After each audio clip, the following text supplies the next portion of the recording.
one. Conrad Moffat Black, Baron Black of Crossharbour, KCSG, born 25th of August 1944, is a Canadian-born newspaper publisher, financier, and writer. He is the author of 10 books, mostly dealing with Canadian and American history, including biographies of Quebec Premier Maurice Duplessis and U.S. Presidents Franklin Roosevelt, Richard Nixon, and Donald Trump, as well as 2 memoirs. He's currently writing a political history of the ancient world, concentrating primarily on the Romans and the Greeks. His father was businessman George Montague Black II, who had significant holdings in Canadian manufacturing, retail, and media businesses through part ownership of the holding company Ravelston Corporation. In 1978, 2 years after their father's death, Conrad and his older brother Montague took majority control of Ravelston. Over the next 7 years, they sold off most of their non-media holdings to focus on newspaper publishing. Black controlled Hollinger International, once the world's 3rd largest English-language newspaper empire, which published the Daily Telegraph in the UK, the Chicago Sun-Times, the Jerusalem Post, the National Post in Canada, and hundreds of community newspapers across North America, before controversy erupted over the sale of some of the company's assets. He is one of Canada's most recognizable and influential figures, and has known many of the great political actors and cultural figures of the last half-century. It's my great pleasure to have him as a guest today. Thank you very much for agreeing to talk with me today. Not at all, Jordan. Always a pleasure to speak with you. Yeah, well, it's very nice to see you again. It's been a couple of years since we've had the pleasure of speaking, and so I'm glad we have this opportunity, even though it's mediated by electronics. Well, I've missed you.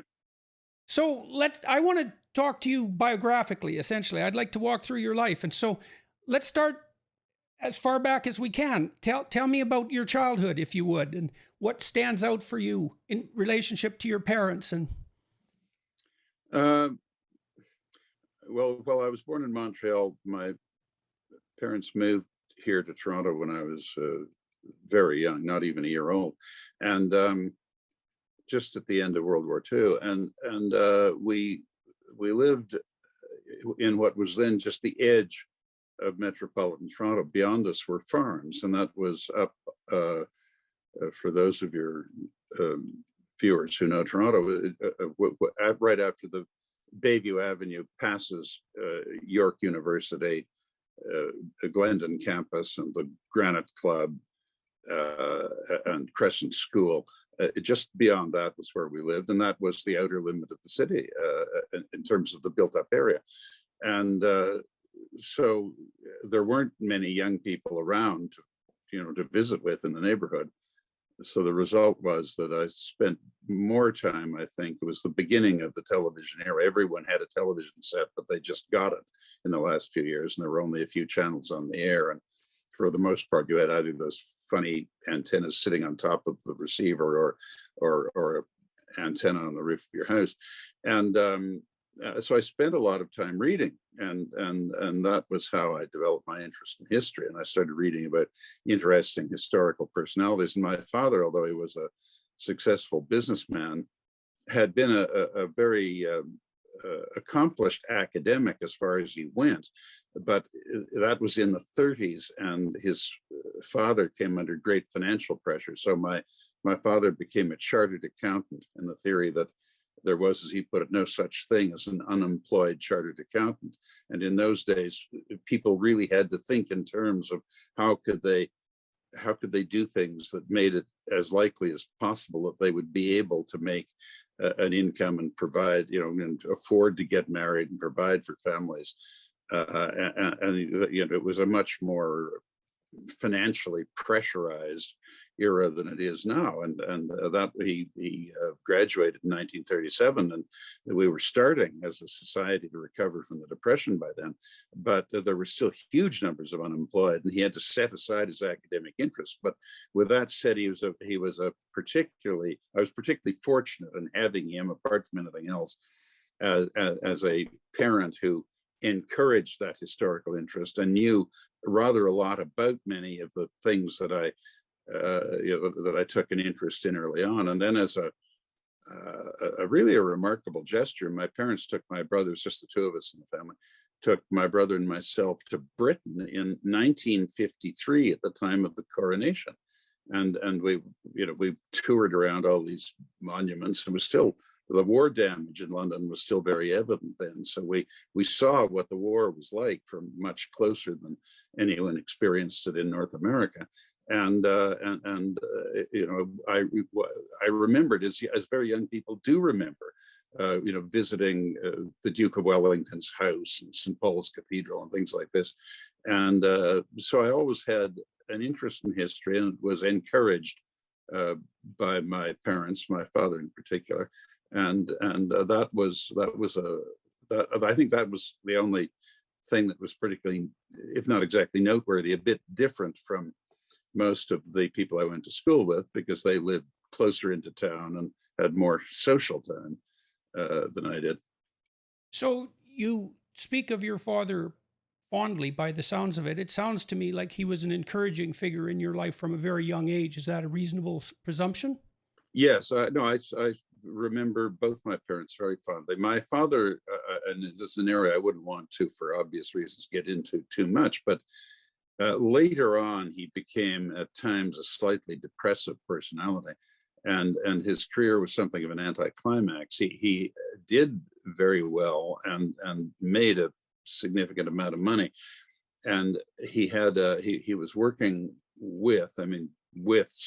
for a very famous Canadian industrialist, E.P. Taylor, and in the brewing business, and he was the chief executive of what was then the largest, one of the largest brewing companies in the world, but certainly the largest in Canada. It was called Canadian Breweries Limited in those days. And he had a disagreement on policy with Mr. Taylor. And he said, look, instead of having an argument about this, I've done this job now for 10 years, and I don't need the salary. I don't need it to live in the way I've become accustomed to. So I will retire now. It's probably time for change after 10 years. You do whatever you want with the company, and we remain friends and don't strain our relations. And that's what happened. And they remained friends to the end of his life. But so he retired at the age of 47, and he was a well-to-do man. He didn't lack for anything in a material way, but the balance of his life, nearly 20 years, was an anticlimax. He just sat in his house and read and saw a slowly but steadily declining number of people.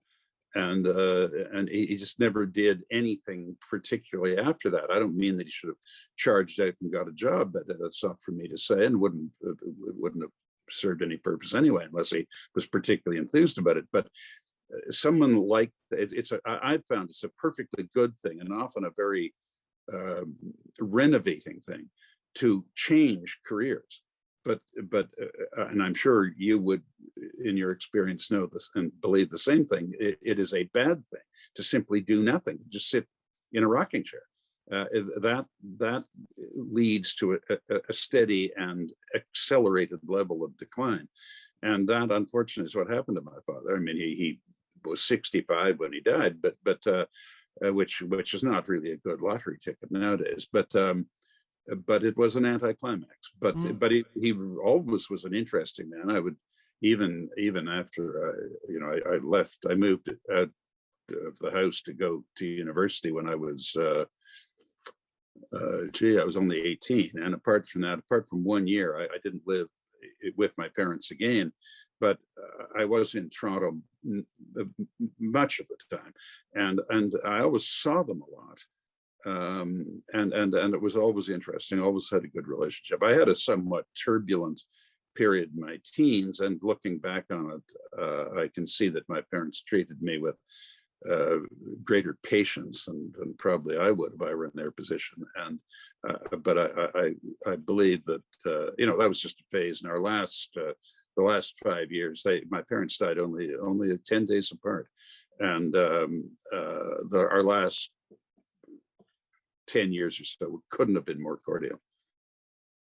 Well, I was curious about your father because I'm curious psychologically about the role that fathers in particular play in relationship to encouraging their children, which seems to me a primary paternal role. And so when I see someone who's successful and and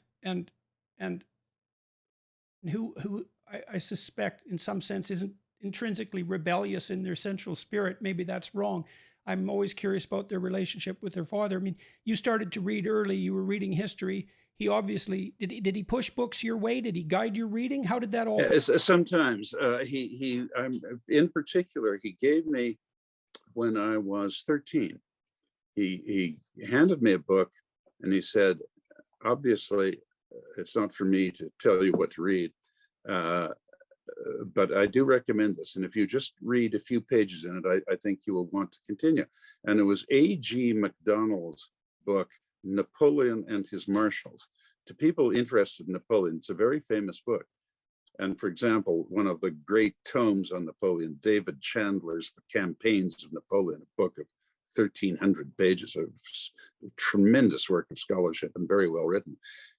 In the forward credits A.G. MacDonald, and people who write about Napoleon often do. It's a tremendously readable book, and it gave me a huge interest in Napoleon that I've kept up. You know, I mean, after a while, you feel you know enough about somebody, but it was a great.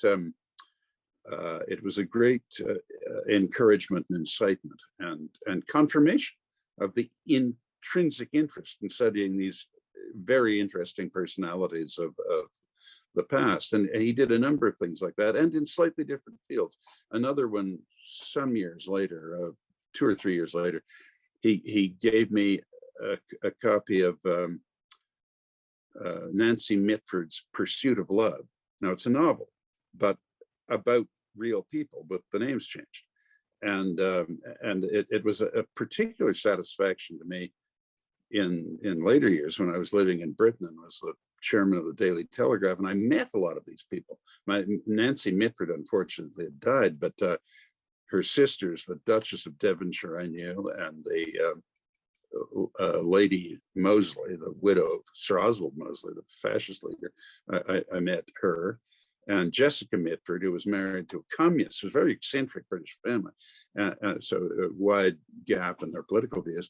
And Nancy Mitford herself had a tremendous torrid romance with one of the most prominent figures in the entourage of General de Gaulle, and when he was the president of the Fifth Republic, and prior to that, and.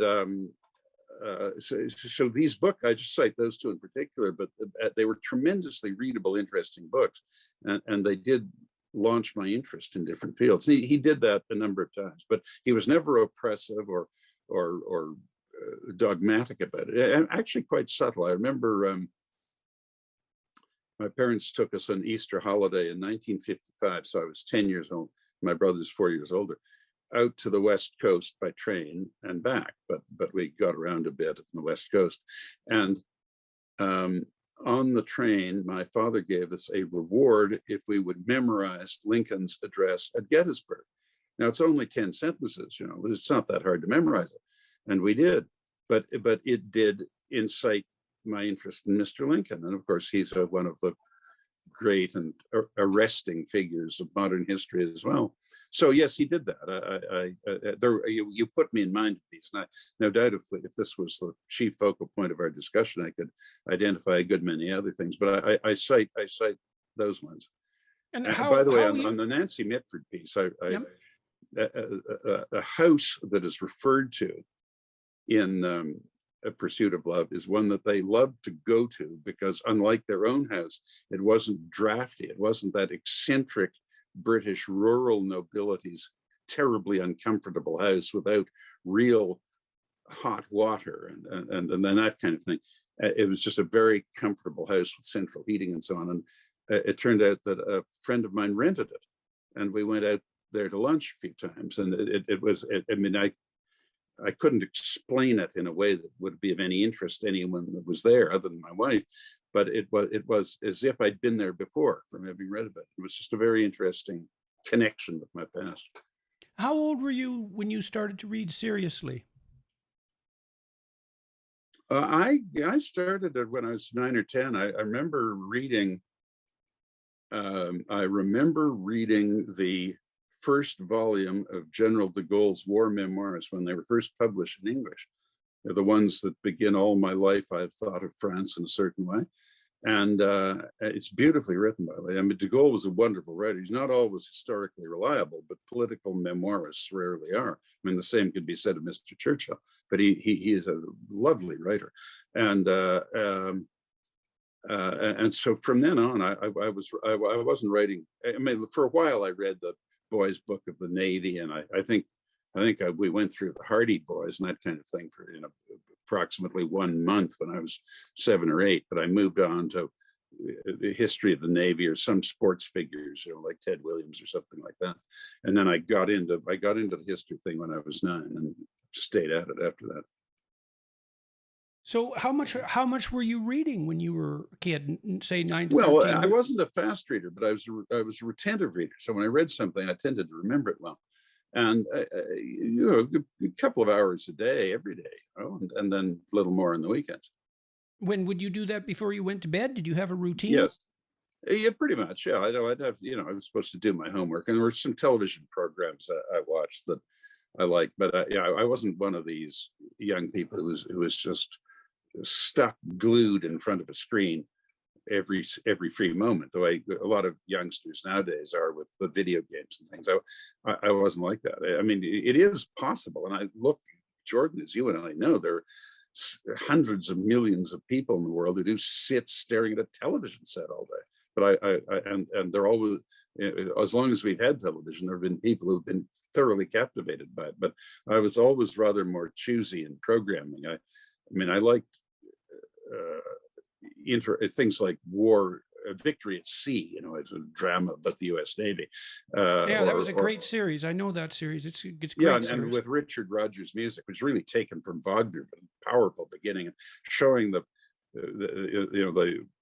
aerial shots of the Pacific Fleet, this colossal navy moving forward.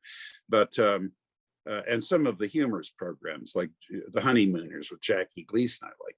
But I would know a program to watch and go and watch it for half an hour and then go back and read something. I wouldn't just sit there waiting for whatever came next.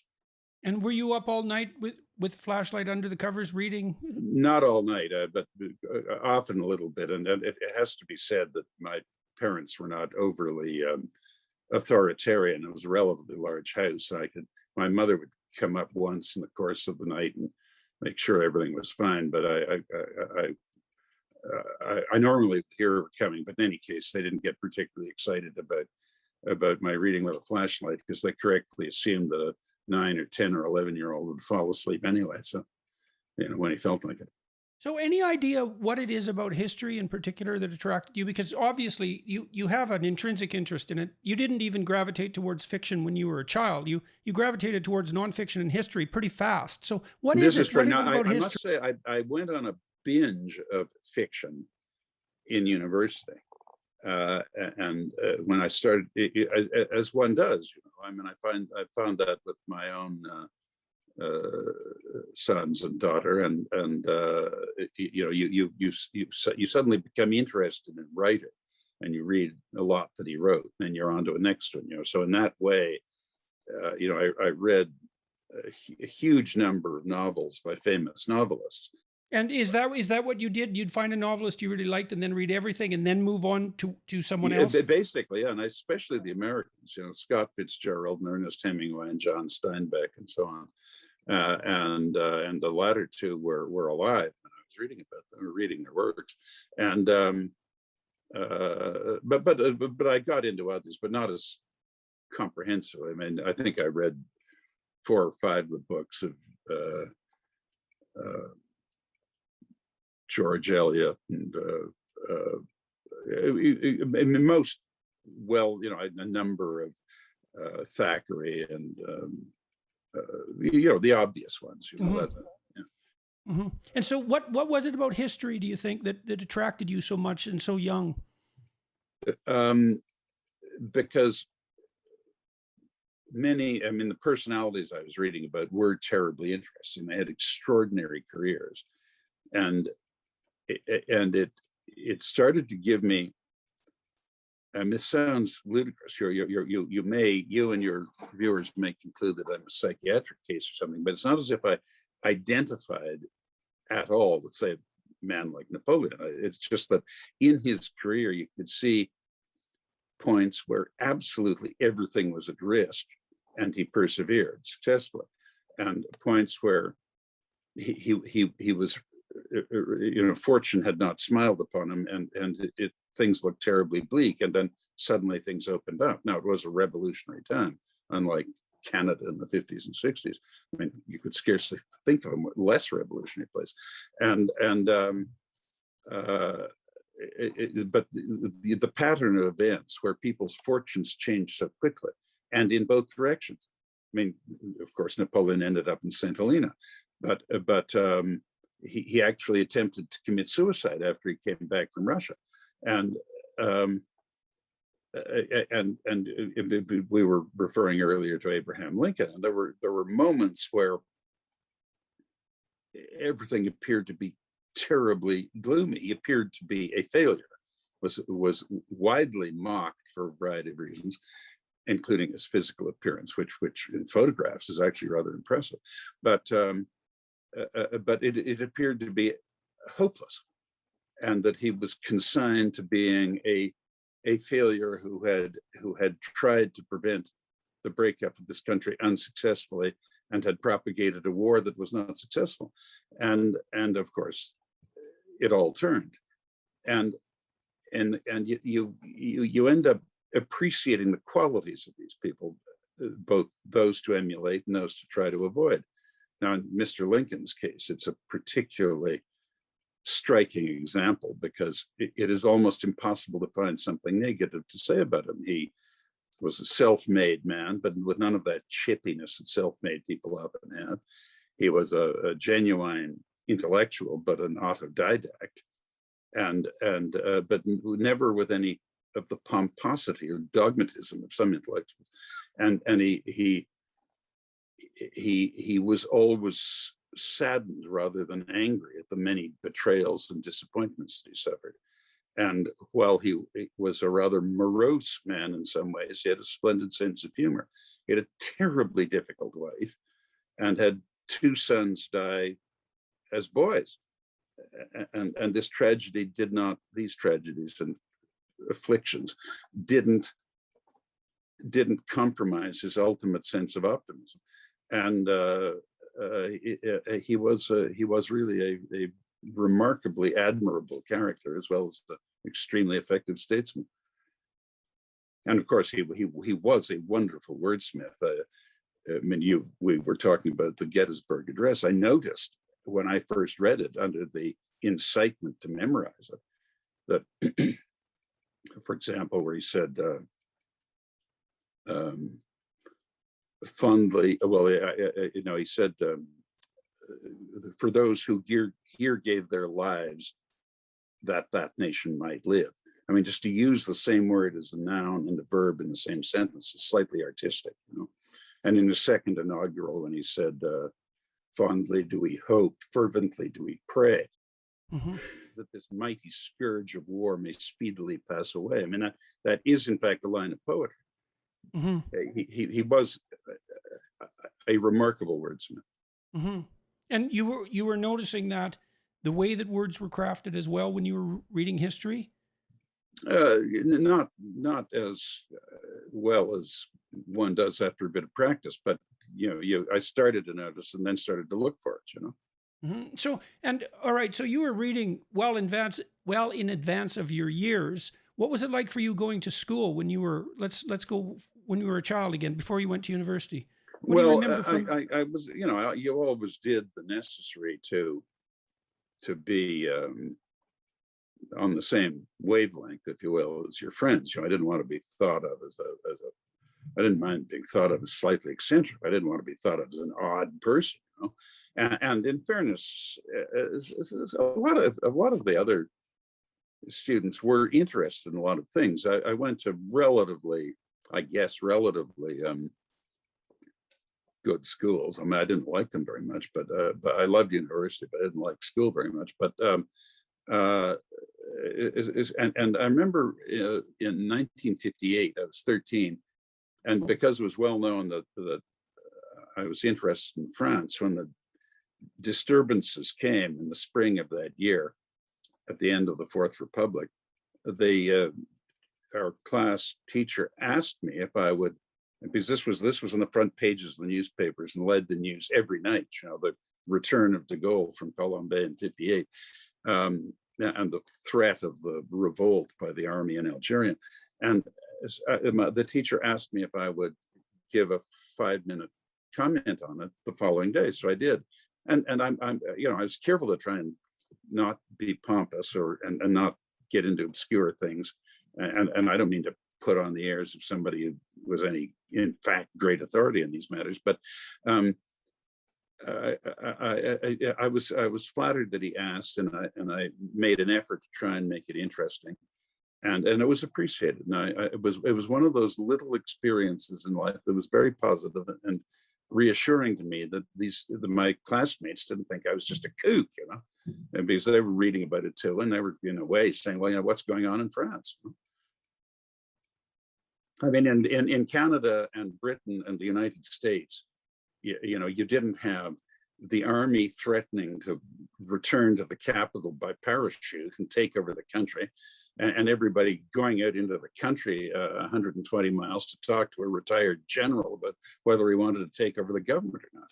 I mean, we didn't have that in English-speaking countries, so it was a bit different. Do you remember anything of your ambitions at that time? Well, here I must say I was somewhat influenced by my father's milieu. Toronto in those days was, if I may say it without, I hope, sounding like an old dowager or something, a terribly plain, austere place. There wasn't any flair to it. It had nice residential areas, but it wasn't a good-looking city at all.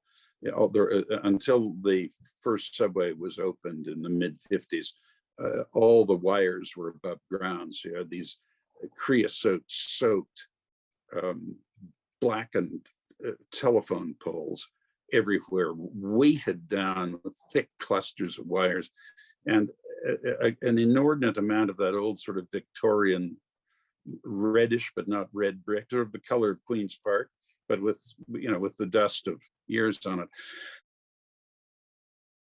Apart from a few individual buildings like the old Bank of Commerce, for example, and Osgoode Hall, and some others, there weren't many nice looking buildings downtown. It was not a nice looking city the way Montreal was, or let alone New York or something.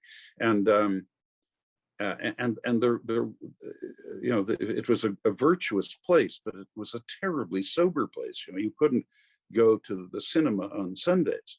There wasn't a Sunday newspaper. Now, I, of course, was just a boy and I didn't drink or anything, but if older people, for cousins of mine who were older, for something, they wanted to go out with a date, they had to go to a hotel to find a restaurant that was licensed. I mean, it was that only changed with John Robarts in the 60s. And so my father's friends, businessmen, as far as I could see, were the only people that had any sort of style, Mr. Taylor and Mr. McDougall and Colonel Phillips, who was the chancellor of the university. That he was associated with them, and others who were friends of his, like John Bassett and so on. They had some style, they had some flair, and they were wealthy, but in a tasteful way. And they had, it was kind of an attractive thing to aspire to be wealthy and enjoy it, but in a tasteful way. You see, I mean, Mr. Taylor built the Jockey Club. It was just a bunch of milk wagon horses and fixed races until he took it over and fixed it up and made it a great horse racing operation. And so I was sort of attracted to the idea of getting into business in a way that I could raise my net worth and standard of living. But all was I had if not exactly an academic interest, certainly an interest to study history and potentially to write some, although it took me a long time to summon the courage to write any. Yeah, so you've covered your interest in history, and now we've delved into a little bit into the origins of your interest in business. So that does leave that third issue hanging to some degree. So let's go to the time when you went to university. You said you read a tremendous amount of fiction in university. What did you major in, and what was it like for you? How do you remember your university experience? Very fondly. I went first to Ottawa, to Carleton University, and I had a somewhat rumbustious career in high school and changed schools a number of times. And finally, I came, if I may just back up slightly, so if anyone is interested in my story, this is an interesting part of it. It's not for me to say whether it is in the abstract interesting or not. But in grade 13, I finally concluded that these schools were so incompetent, and most of the teachers in them were so incompetent, and in addition, malicious, some of them, that I discovered that you could, in fact, write your matriculation examinations on your own. You didn't have to do it in a school. So I informed my father that this is what I was going to do in February of my last year in high school, except that in those days you had 9 examinations and you had to pass them all or you didn't matriculate. So, I was really taking a leap here, but and the examinations were written in the old armory on University Avenue, where just immediately to the west of Osgoode Hall. It's now a Supreme Court building, but there was an armory there. And several hundred of us of all ages, mainly older people, came in each day, put down $5, and we could write the examination. And I worked like a beaver to prepare for those examinations, and I passed them all. And if you'll pardon me, of quite a personal recollection, the way my father's house worked, he stayed up late. This is a habit I got from him. He stayed up late and he slept in. I mean, he got a lot done in a day, but he was operating on a slightly different clock from most people. Well, in those days, the post office delivered the mail to the house at about 8:30 in the morning. And one particular day in the spring of 1962, my mother got it and she saw this letter from the Ministry of Education addressed to me. So she surmised it might be my results. So she brought it to me. I opened it and I said, well, it was a scrape. I had a 50 and a 51, but I passed everything and I've matriculated and I'm eligible for university, though I won't get into McGill or Toronto, which is what I wanted, but I'll get into one of them. So she disappeared, and something that was unheard of in our house, at about 10 minutes to 9 in the morning, I heard the unmistakable footfall of my father in his dressing gown, as it turned out. He said, I congratulate you, extended his hand. I shook hands with him, and he went back to bed. Now, it sounds absurd, but it was a very moving experience. When he congratulated me, I said, well, you've been more than intelligent, and I thank you for that. He said, it's fine, congratulations. That means a lot. And what do you think motivated him to congratulate you at that point? And why do you think it meant so much to you? We had our differences in those days, not in later years, but as one does, one does have differences with parents sometimes. And but he was a very, very intelligent man and a good man, and I had great respect and admiration for him. And for him to congratulate me in a way that wasn't perfunctory, it wasn't well done if you won a hand at cards or something. The way he said it, he imparted a seriousness to it that made it clear to me that he thought that what I had done was a major achievement, and the fact that he thought it was not only confirmed my view that it was in fact something of an achievement, but the fact that he thought it was a major achievement coming from a very successful and intelligent man, which he was, and who was, after all, the principal male figure in my life. It was a milestone for me. And what do you think made that accomplishment particularly worthy of both memory and note?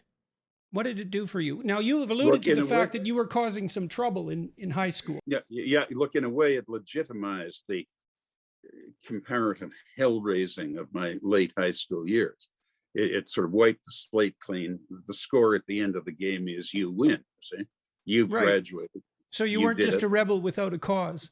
Yeah, well, I maybe didn't have a cause, but at least the rebellion ended with me still in one piece and in defensible shape morally, if you will. I mean, in terms of the my ability to defend my conduct as a whole, not every part of it.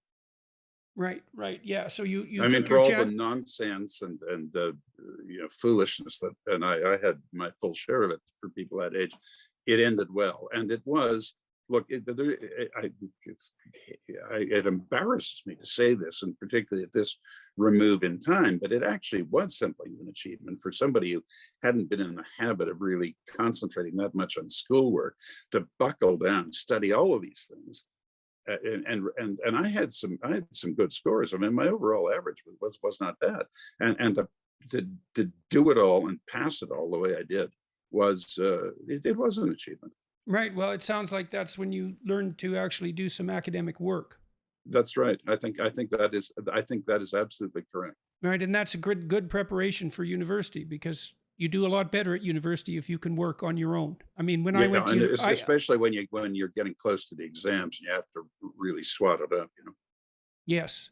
I mean, I didn't work in high school, and I learned to work in university, and there was a big difference, and it was very much worthwhile learning to work. And okay, so you Yeah. went off to university, and I have specific reasons to ask you about university. I've had discussions with a number of people recently about their university memories. Some young people, including Yeonmi Park, who is a refugee or an escapee from North Korea, who just spent Mhm. 4 years at Columbia in New York, which was a dream of hers, and described it to me as a complete waste of time and money. And when I pushed her on that, insisted that she didn't have one course or one professor worthy of note, which was terribly shocking to me. And then I followed that up with Rex Murphy, who went to Memorial University in the 1950s and late 1950s and had nothing but positive things to say about his experience. So, and for me, when I went to a small college to begin with, but I had excellent professors there. They taught me. They were admirable people. They paid a lot of attention to me and to my friends. I learned to write. I learned to work. I learned how to buckle down and be serious about my academic pursuits. So for me, almost all the memories of certainly my early university education and my graduate education, for that matter, were positive. So, but things may have changed since then. But your experience. Yeah, I imagine that young lady. From all I hear, most of these well-known American universities just gone to pieces. But maybe the graduate departments are better. I don't know. But I imagine she at least enjoyed living in New York City. She'd learned something from that. Anyway, it's such a vital city. But you actually set this up for me very nicely and put me in mind of a couple of things. As an undergraduate, I did encounter a professor who did have a very profound impact on my ability to focus on things and my interest in certain subjects. You may even know her for all I know, Naomi Griffiths. She would now be in her early 80s, I think. But she's a specialist in Acadian studies. She was very friendly with the late Governor General Romeo LeBlanc. But she was a very fine lecturer and also a very kindly and sociable person. And I got to know her a little bit. And she did help focus me in certain historic areas. But what happened after I graduated from Carleton was I was in 1965, and we were getting into the sort of run up to the centennial, and especially in Ottawa, there was a great emphasis on biculturalism, and it was clear that things were starting to really simmer in unpredictable ways in Quebec, unpredictable politically. And it was in the autumn of that year that in the guise of seeking a majority, Mr. Pearson and his advisors, some of whom I got to know quite well subsequently, called an election, and their real motive was to bring in some strong federalists from Quebec. They had never really replaced Mr. Saint-Laurent as the federal leader in Quebec. And that was when Pierre Trudeau and Jean Marchand, Gérard Pelletier, and others came in, and they were starting to sort of pivot to meet this challenge to federalism from Quebec. And one thing led to another, and because I was unsure what I wanted to do, for a year I bought for practically nothing because it wasn't worth anything, from a good friend of mine, who Peter White, who had lived as my sub-tenant in my place in Ottawa my last year when he was working with Maurice Sauvé, subsequently the consul to the Governor General, but he was then a junior minister in Mr. Pearson's government, but the first of that avant-garde from the sort of new Quebec, to say. And he owned a little newspaper in the Eastern Townships, about 60 miles east of Montreal, and in Knowlton, Quebec. And I bought a half interest in that for $500, which is $499 more than it was worth commercially. But that's what I did for a while, and that was while you were a student. No, it was after I finished as an undergraduate and before I went on to my next university. And so what happened was that infected me with interest in the newspaper business. I'd always had some, because I was interested in the style of some of these famous newspaper owners, like William Randolph Hearst, for example, the most obvious example, or Colonel McCormick, who owned the Chicago Tribune. And up to a point, some of the British press owners, Lord Beaverbrook, who was alive then, and Lord Northcliffe, and some others. And but obviously, sitting out in Eastern Townships producing an 8-page half tabloid was a long way from living in San Clemente, Mr. Hearst's famous house in California. But it also infected me with an interest in Quebec and French Quebec, and even though it was an English paper, obviously one was in a largely French milieu. So the upshot of that was that the next year I became a law student at Laval University, French University in Quebec City, and that was a terribly interesting and positive experience. I have to say, even though we were, I think, only 15 primarily English-speaking law students in a faculty of, 500 or so. And in the graduate arts building where we were, a tall building, there were thousands of students coming and going, and there couldn't have been more than 50 of us who weren't basically French-speaking, and in many cases exclusively French-speaking. And it was an entirely positive experience. There was absolutely no ethnic antagonism. I mean, people got on well or they didn't, but not for ethnic reasons. And I have to say, those people, all of them, could not have been more welcoming and pleasant as a group. And I've always had a bias. Three questions. Yes. Questions to come out of that is, what did your undergraduate career do for you? Why were you motivated to buy this newspaper? And why did you go to a French-speaking university for law school? Well, my undergraduate career was the point at which I turned from being largely a social operative, effectively studying, as frankly, Jordan, I think most young men do as undergraduates, studying chiefly female anatomy and contents of the containers of alcoholic beverages, and I was more successful at the second than the first. But one got on, and then you studied as much as you needed to. Well, Naomi Griffiths helped motivate me to treat it as little more than something where you just pass the years and check the box of going from first to second to graduating year. What did she do to do that? She gave me the vision of actually becoming an authority on some part of history, and also writing about history. So that would be my main answer to your first question. Now, your last one was why a French university, but your second one was why I bought the newspaper, I think. Yes. I was at loose ends, you say. So frankly, my friend Peter White said, look here, I need an editor of this paper. I'm here in Ottawa, and then at the end of it, the government changed in Quebec, and the Union Nationale won. Duplessis' old party won with Mr. Johnson, Daniel Johnson Sr. And he hired Peter White as his chief English language assistant. He was head of the English language section of the Premier of Quebec's office, which is a serious position in the English community of Quebec. That is an important position, and he conducted it extremely well. And Mr. Johnson was a very impressive man, I thought, and still think. But he said, "Hey, look, I got to have an editor for this paper, or I'm going to have to close the paper.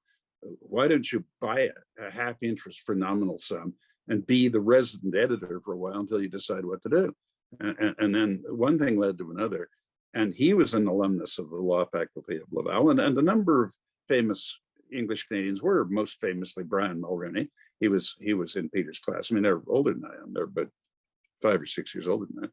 And Michael Meehan's another. He's a senator. He's now, I think, the chancellor of McGill University. His grandfather was the prime minister, and others. And so once I got into that milieu, because of who I knew, I got a little bit into the edges of Quebec politics, and I met Premier Johnson, and our paper served the English residents of the vice premier of Quebec and the subsequent premier, Jean-Jacques Bertrand. So I got I don't mean know in the sense that it was anything other than, bonjour or something, but I got to sort of into the edge of that, and that period coming up to 1967, with the fermentation in Quebec, which was very active politically, but nothing violent about it at that point.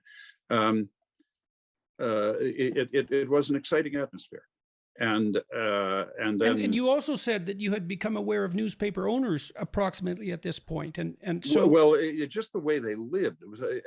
Look, I'd never have aspired to live in the Oriental monarchical fashion of William Randolph Hearst, made most famous and caricatured in Citizen Kane.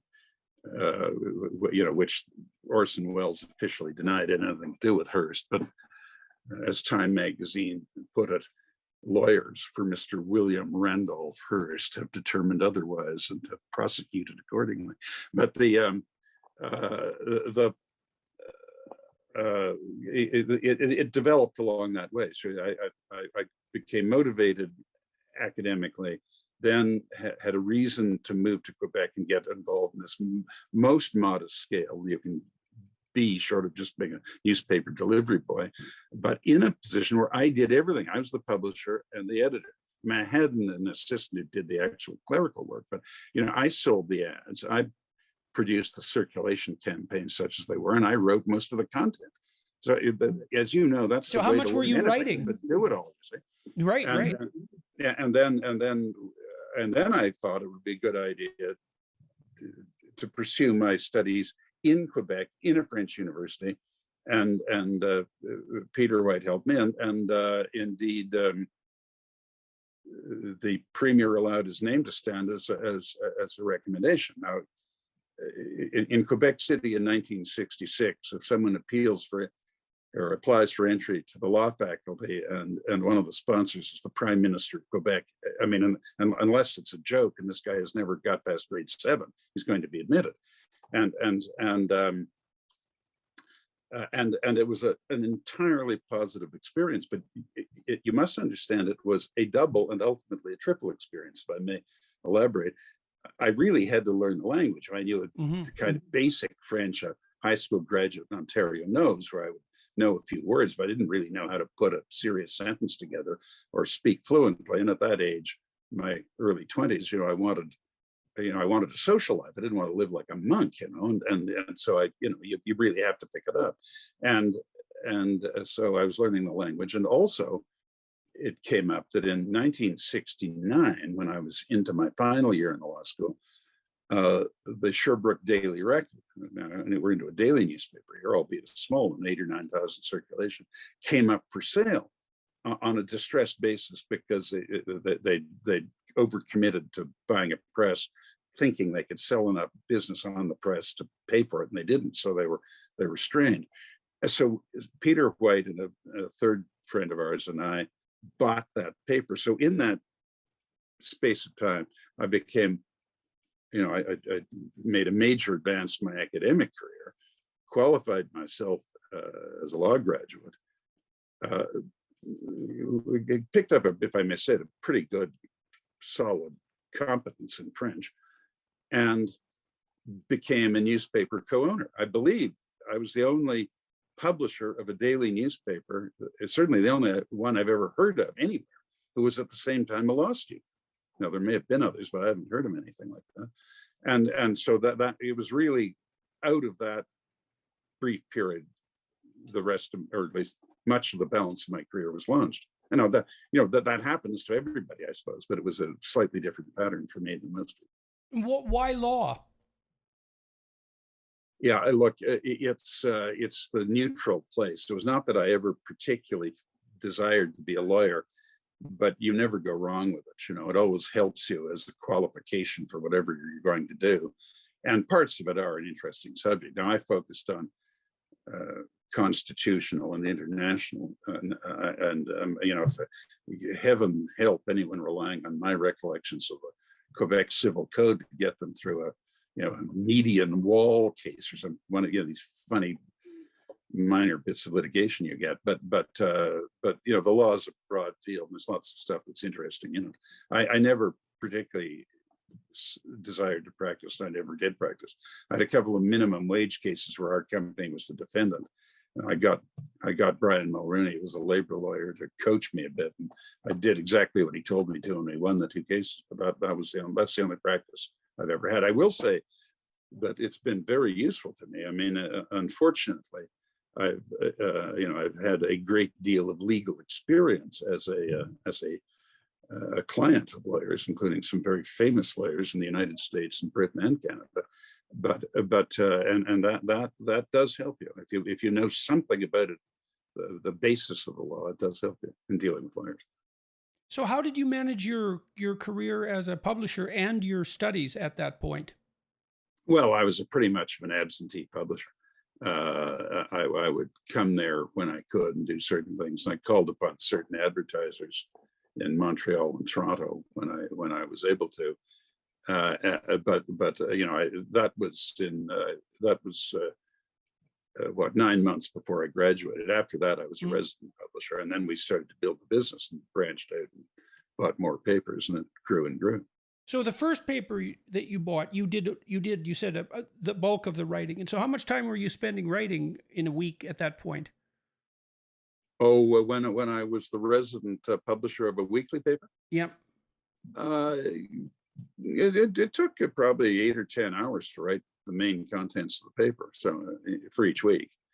I mean, it's not absolutely the chronicles of, it's not the best collected editorials of the London Times. And no, but you had to commit to produce it. No, yeah, you got to get it to paper. Yes. I mean, people are often curious about what it takes to be a writer. And I mean, one of the things that it takes to be a writer is to write and to produce constantly and on a schedule. At least that's how it seems to me. And it appears that you had a deadline that was continually renewing itself, and you had to produce content come hell or high water fundamentally. Yeah, and what you said is very perceptive. Is now, I mean, there's no reason why you would know this, but I have millions of readers in the United States. I write these columns, and 4 of them every week in the U.S. And it's just what you said. It's a deadline that comes up all the time. Now, it's only 1,200 words, so it's not that much writing. But on the other hand, it's a highly competitive field, and no one's going to pay you if no one reads you. So you have to put down something. Yeah, well, and that's still 365,000 words. No, not a year. You said weekly? Yeah. Yeah, Right. So it's wait, 100,000 words a but year. It's a book so a it's year. 200,000 words a year. Yeah. Right. Yeah, no, this is true. And no, the news cycle is what it is. There's always plenty to write about. But that got me into that habit. You're absolutely right, where you're writing to a deadline and you can't balk at the deadline. If I could make a detour here, but a relevant one, as you know, and many of your viewers would, I was for a time a guest of the people of the United States in the Bureau of Prisons. Now, I ultimately won that battle. I won it entirely, and in addition, ultimately the charges were retroactively withdrawn. And it was an outrage from A to Z. But what I did while I was there was I was a tutor to students who did not succeed in the program the U.S. Bureau of Prisons has of requiring everyone who was not graduated from secondary school to do so. And so they have teachers and examinations every month. And those who were unsuccessful, I would send to me. And I recruited other tutors. I recruited a former head of the torpedo room of a nuclear submarine as my sciences tutor, because I'm not qualified to do that. And for mathematics, the former head of mathematics of a large high school in Little Rock, Arkansas, who was also a successessful commodities trader. And these were people that were imprisoned at the same time? Yes, but the non-violent things. I think one was a tax case, and the other was a alleged fraudulent use of a credit card or something. But they're highly qualified people. So the three of us were tutoring these people, and these people would be sent to us, and they would arrive very kind of sullen and suspicious, which the conduct of the American criminal legal system invites and incites and largely justifies. And I would give them a little speech that they didn't have to do a thing if they didn't want to, but if they wanted to leave there with their foot on the up escalator and an excellent chance to make a good living in a way that didn't lead straight back to a place like this, I could help them. If they didn't want that, that was fine. I didn't care, but I was there if they wanted. But the one thing I didn't want was for them to imagine that I was part of this awful system. I was a bigger victim of it than they probably were, because I didn't commit any offenses. With that, the whole thing turned, and they became fully cooperative. And so why did that speak? Okay, why did you formulate that speech? Why did you think it was justifiable, and why did it have a positive effect on the people that you were discussing?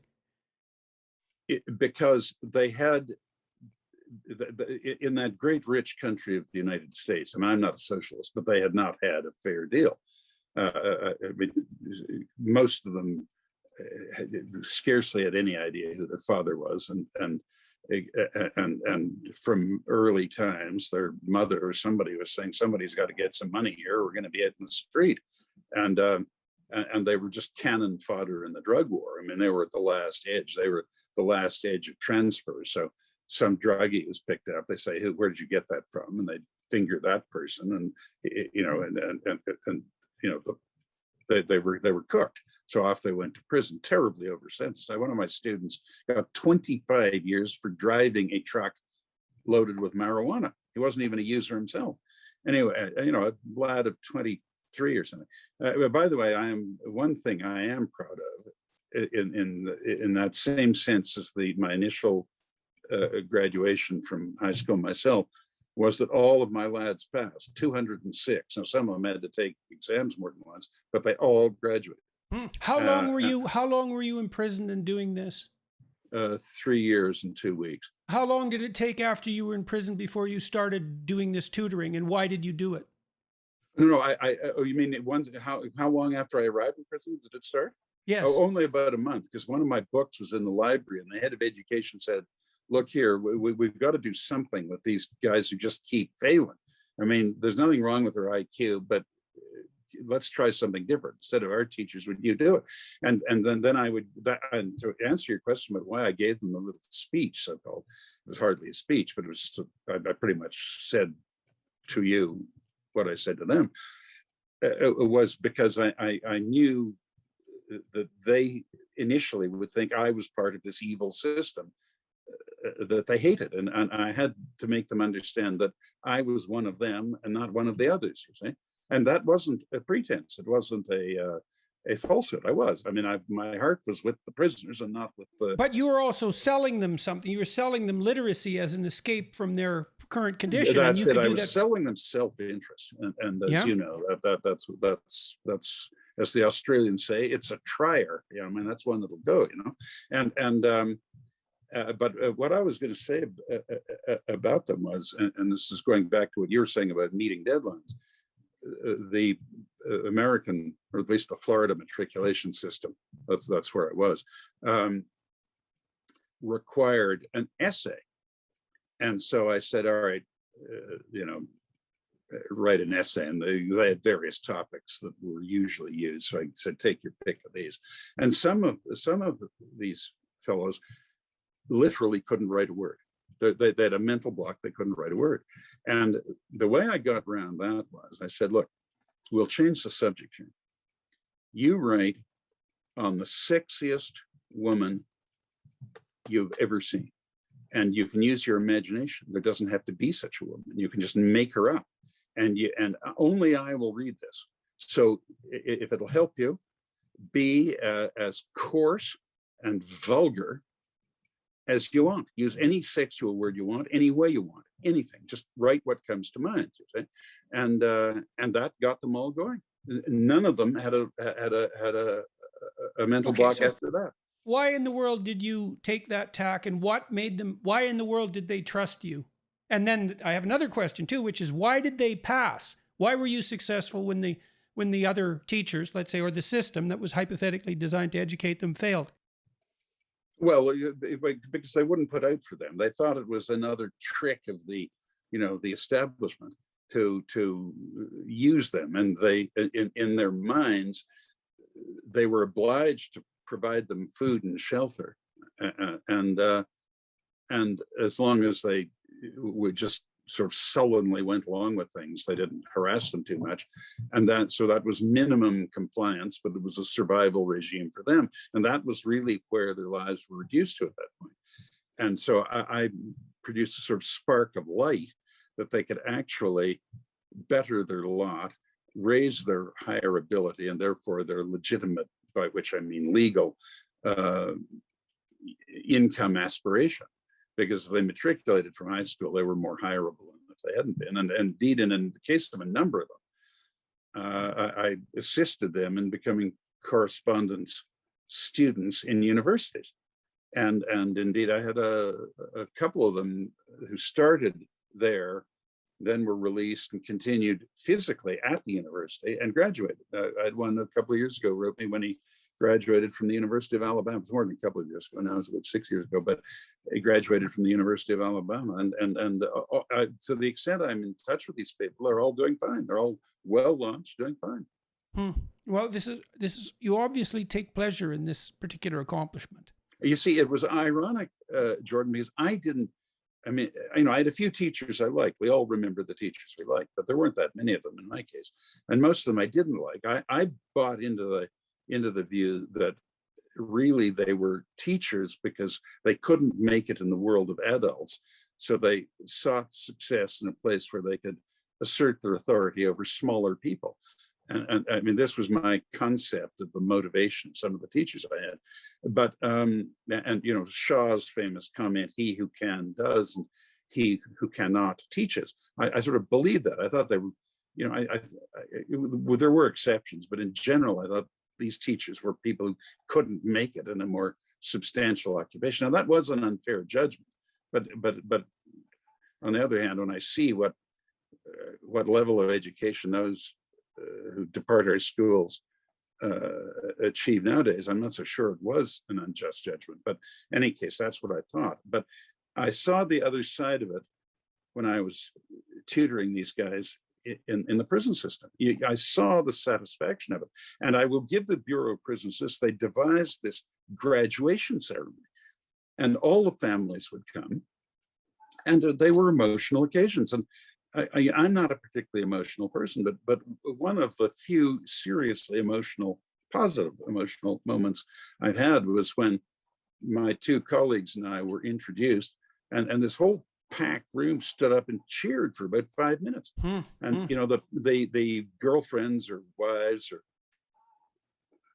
parents or whatever of my students would meet my wife in the visiting center and say, "Oh, your husband is, you know, my guy's teacher, and we're so grateful to you," and all this stuff. It was very touching. And incidentally, Jordan, prison isn't the place for those people. I was in a low security place. There, none of these guys were violent, and they weren't habitual offenders. It wasn't the right place for them.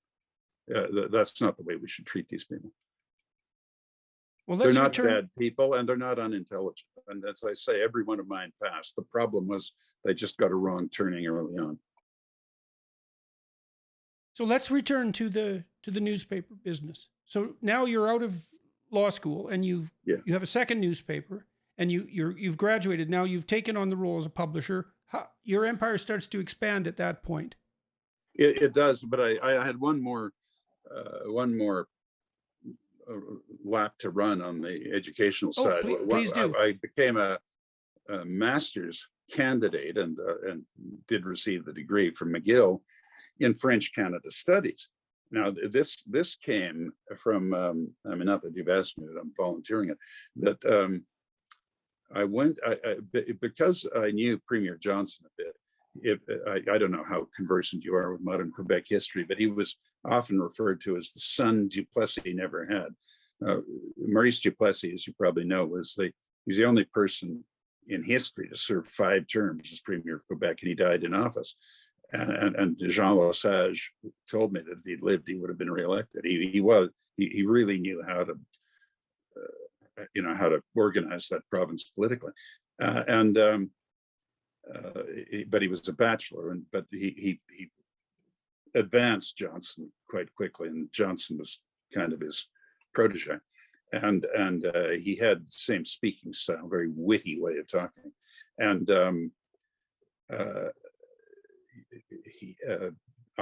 he inspired my interest in Duplessis, because up until then I had what was the conventional English Canadian view that Duplessis was really a retrograde political character and a scoundrel, and a colorful man and a clever man, no doubt, but a cynic and essentially much too authoritarian.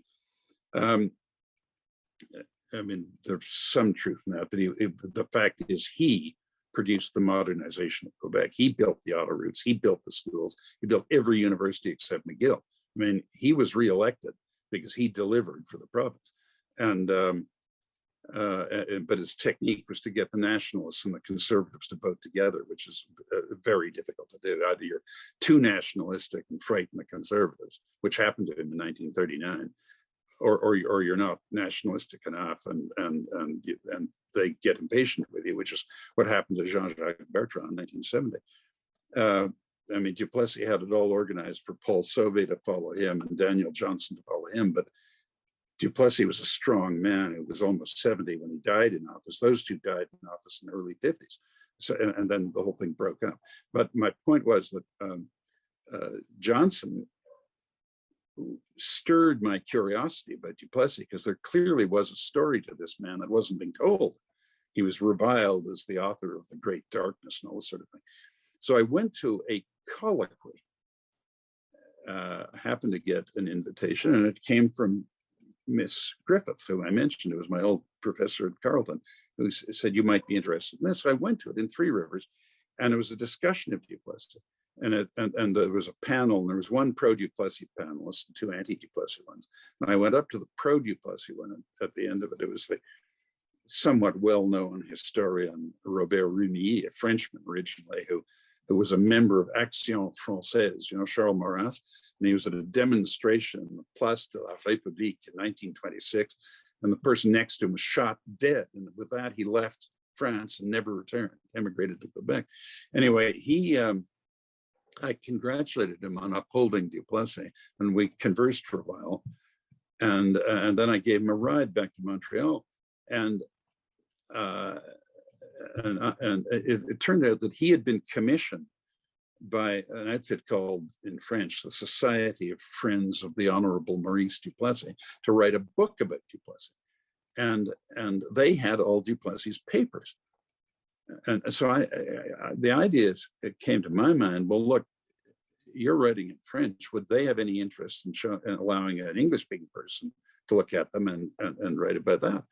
And he said, well, it's worth a try. Sure, well, I'll recommend you say. And then it happened, the head of this outfit was the former Minister of Cultural Affairs in Johnson and Bertrand's government, Jean-Noël Tremblay, you may remember. And he's still alive, he's very elderly. And so he said, yeah, well, that's fine, sure, you can, but you've got to keep them to yourself, and so forth, all of which the rules I respected.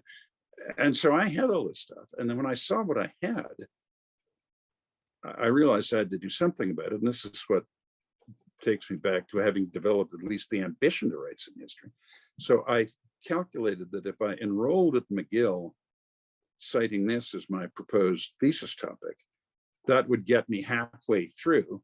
And if I got halfway through, I'd have the momentum to finish it. And that's where my first book came from, which is called Render Unto Caesar, The Life of Maurice Duplessis. So I got that side of things going at the same time as we built our newspaper company. And we bought, within a few months, a daily newspaper in Prince Edward Island and one in Prince Rupert, British Columbia. So I could say with a semi-straight face, we have a newspaper chain that spans the country from ocean to ocean. But I said, the links are rather wide, and not many of them. So you're writing, you're done your law degree, you're writing now as well, and you've got 3 newspapers at this point? Well, and there were some weeklies. We were up to probably as many as 10 by then. We had some weeklies around Quebec, and then there were some available ones in British Columbia, dailies and weeklies. So we built it up. It was still a small company compared to the ones that owned the big newspapers in the country. But we built it up to something, a bit of scale and stature fairly quickly. But it was a very profitable business. And normally we would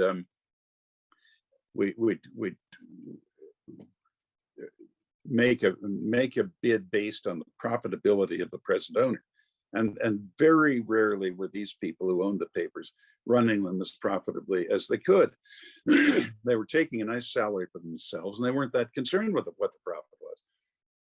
Well, we had an idea of what we could do with the profit, and then in those days, you could go to the local bank and say, "Look, we want to buy this paper, and we're asking you to loan us half the money. We'll take care of the rest." And what we do is we give the vendor a balance of sale in the rest. So we didn't put up anything, not a cent. But we always did raise the profit. We always raised the quality of the product too. And our position always was that the best way to raise the profit was to raise the quality of the product. And even then, people who bought and read a newspaper were what is called ABC1 readers, either high income or high education, relatively speaking. I mean, ignorant people didn't buy newspapers, and for the most part, poor people didn't buy newspapers, and advertisers wouldn't be interested in, wouldn't buy a newspaper. But anyone who bought a newspaper is someone an advertiser wants to get to because he has disposable income. How much was your ability to make these newspapers that you purchased profitable, and also to see an opportunity there, a consequence of you having done everything when you bought your first newspaper? Considerable, because I knew how much manpower you needed. And almost always these places had more manpower than they needed. Now, we handled it gently. We moved them out. Basically a lot of them were elderly, so we just gave them early retirement and topped up their pensions a bit and things like that. But and they're small, so you're not talking about a lot of people. But if you've got a newspaper with 50 employees and you get 8 of them to take early retirement, you've got the payroll by almost 20%. And it's not that early retirement, and in addition to that, there are all kinds of things to do to enhance revenue. I mean, very few of them had any notion of how you can hype the circulation relatively easily with contests and things like that. I was astounded at the people, and where we really saw this was in England, where the Daily Telegraph, the daily circulation of over 1 million broadsheet papers, the biggest broadsheet paper in Europe. the British love these, as far as I'm concerned, utterly ridiculous contests. But if you give them a contest, even to get a free subscription to the Spectator, which we also own, they'll plunge into it. It's a circulation building. So that's the sort of thing that an individual sitting in, for argument's sake, Nelson, British Columbia, having owned this newspaper for 30 years, he wouldn't know that. It wouldn't matter. He lived well. He was an influential person in his community, made a profit every year, having taken a nice salary for himself, has 3 or 4 relatives in the payroll.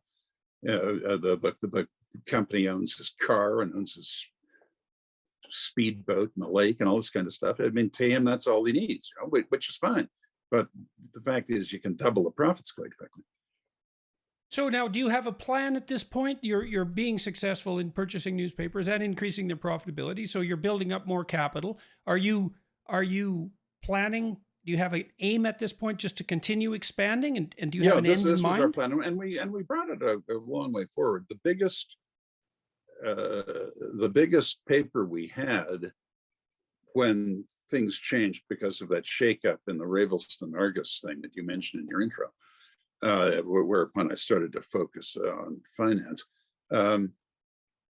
was Le Soleil in Quebec City, which Sir Wilfrid Laurier was once the chairman. And that was a newspaper of about 120,000 circulation a day.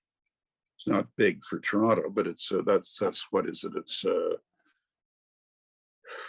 I'm trying to. I don't know the newspaper circulations now. I've been out of the business for a long time, but that's 120,000 papers a day. It's a respectable sized paper. It's not a huge newspaper, but it's not like the Knowlton Eastern Townships Advertiser either. And there was some history to Le Soleil as well. It's a well-known paper in Quebec. So by the way, the history part that I best knew was from my studies of Duplessis, where it was, as I said, Sir Wilfrid was the chairman at one time. It was an absolute dyed-in-the-wool liberal newspaper, but the owner, Jacob Nicole, he owned the newspapers in Three Rivers and Sherbrooke also. He was one of the few people who was a senator and a legislative councillor of the upper house of Quebec in those days. He was both at the same time. And he was the Liberal Party chairman for 20 years provincially while they were in office, just before Duplessis, and for nearly 20 years after when they were in office in Ottawa. He was a very powerful man in Quebec. And in the early days of television, he got the license, doubtless through his political contacts, for Eastern Quebec, southeastern Quebec, around Sherbrooke.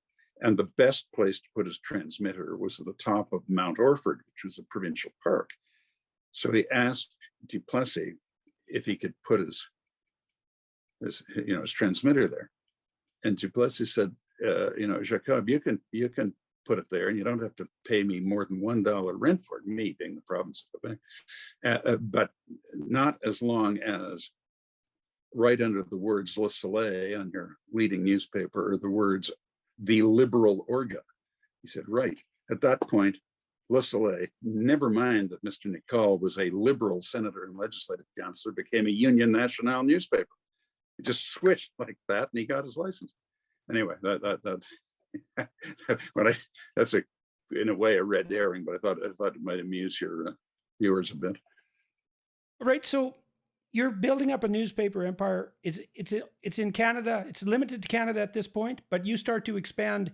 Is it first in the US or first in the UK? And how does that come about? We started to move in the US in, let me think now, we got going there in about 70, 75. We bought a paper just over the border in Vermont. And then it grew. I mean, of course, in a market that size, we fairly rapidly bought a huge number of these small papers. We had a formula to operate them, and you could bundle them together by region. And then when you combined their circulation, they became quite substantial in circulation. We had enough of them. And as you said in your intro, we had hundreds of these papers.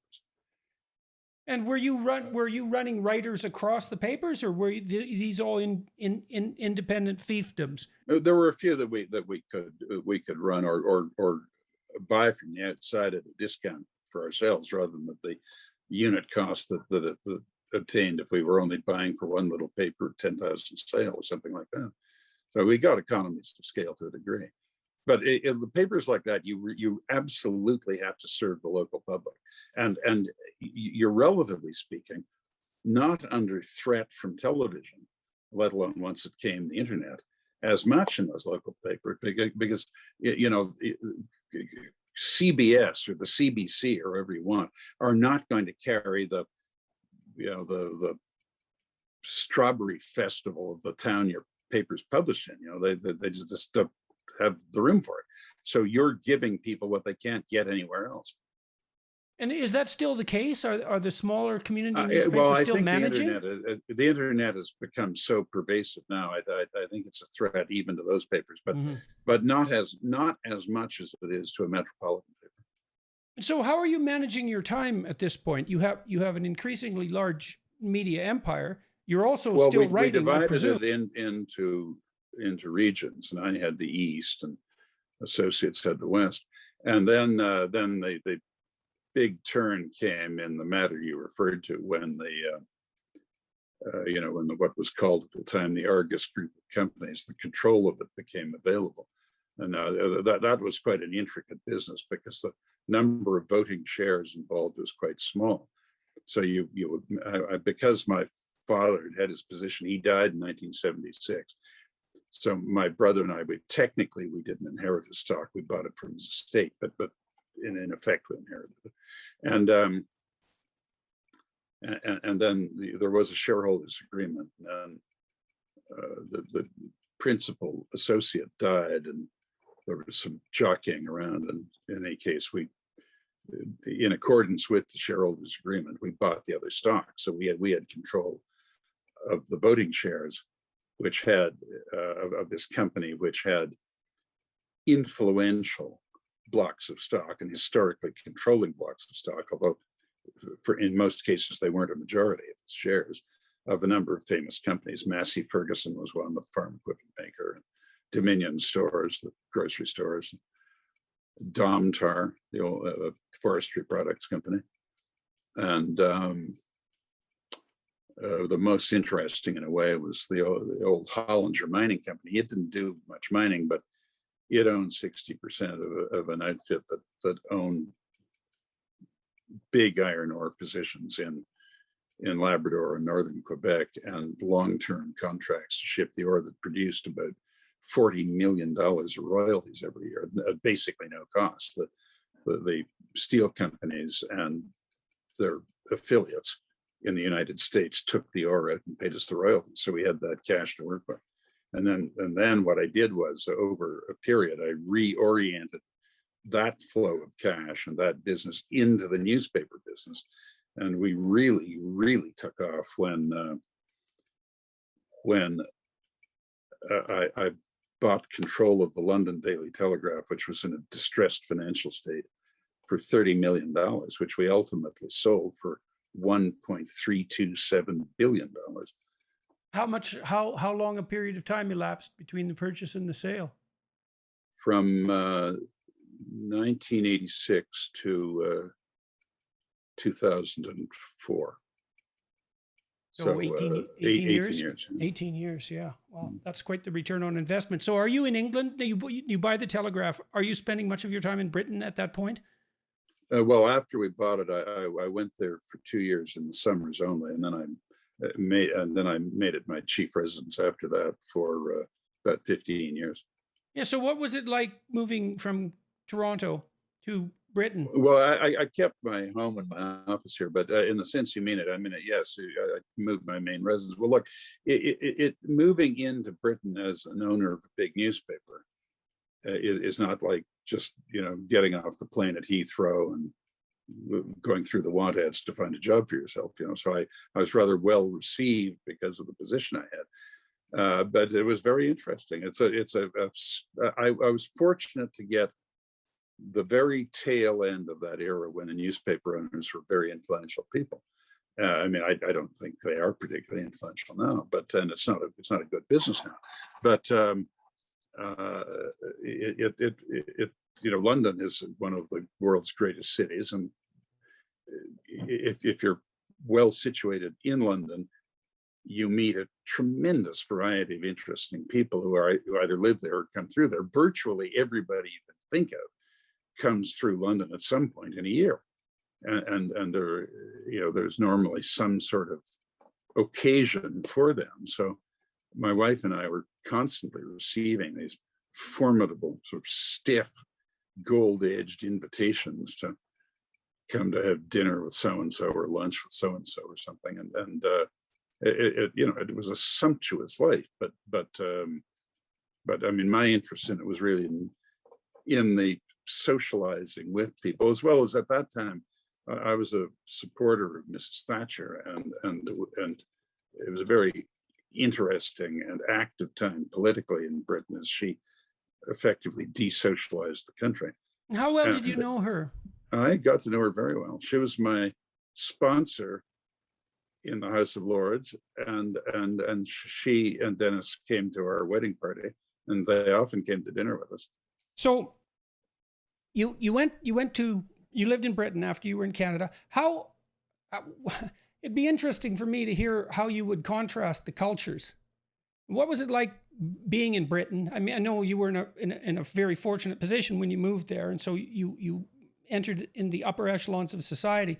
But you had a chance to see Britain from the inside and to contrast it with Canada and with the US to some degree. So what did you observe and what did you conclude?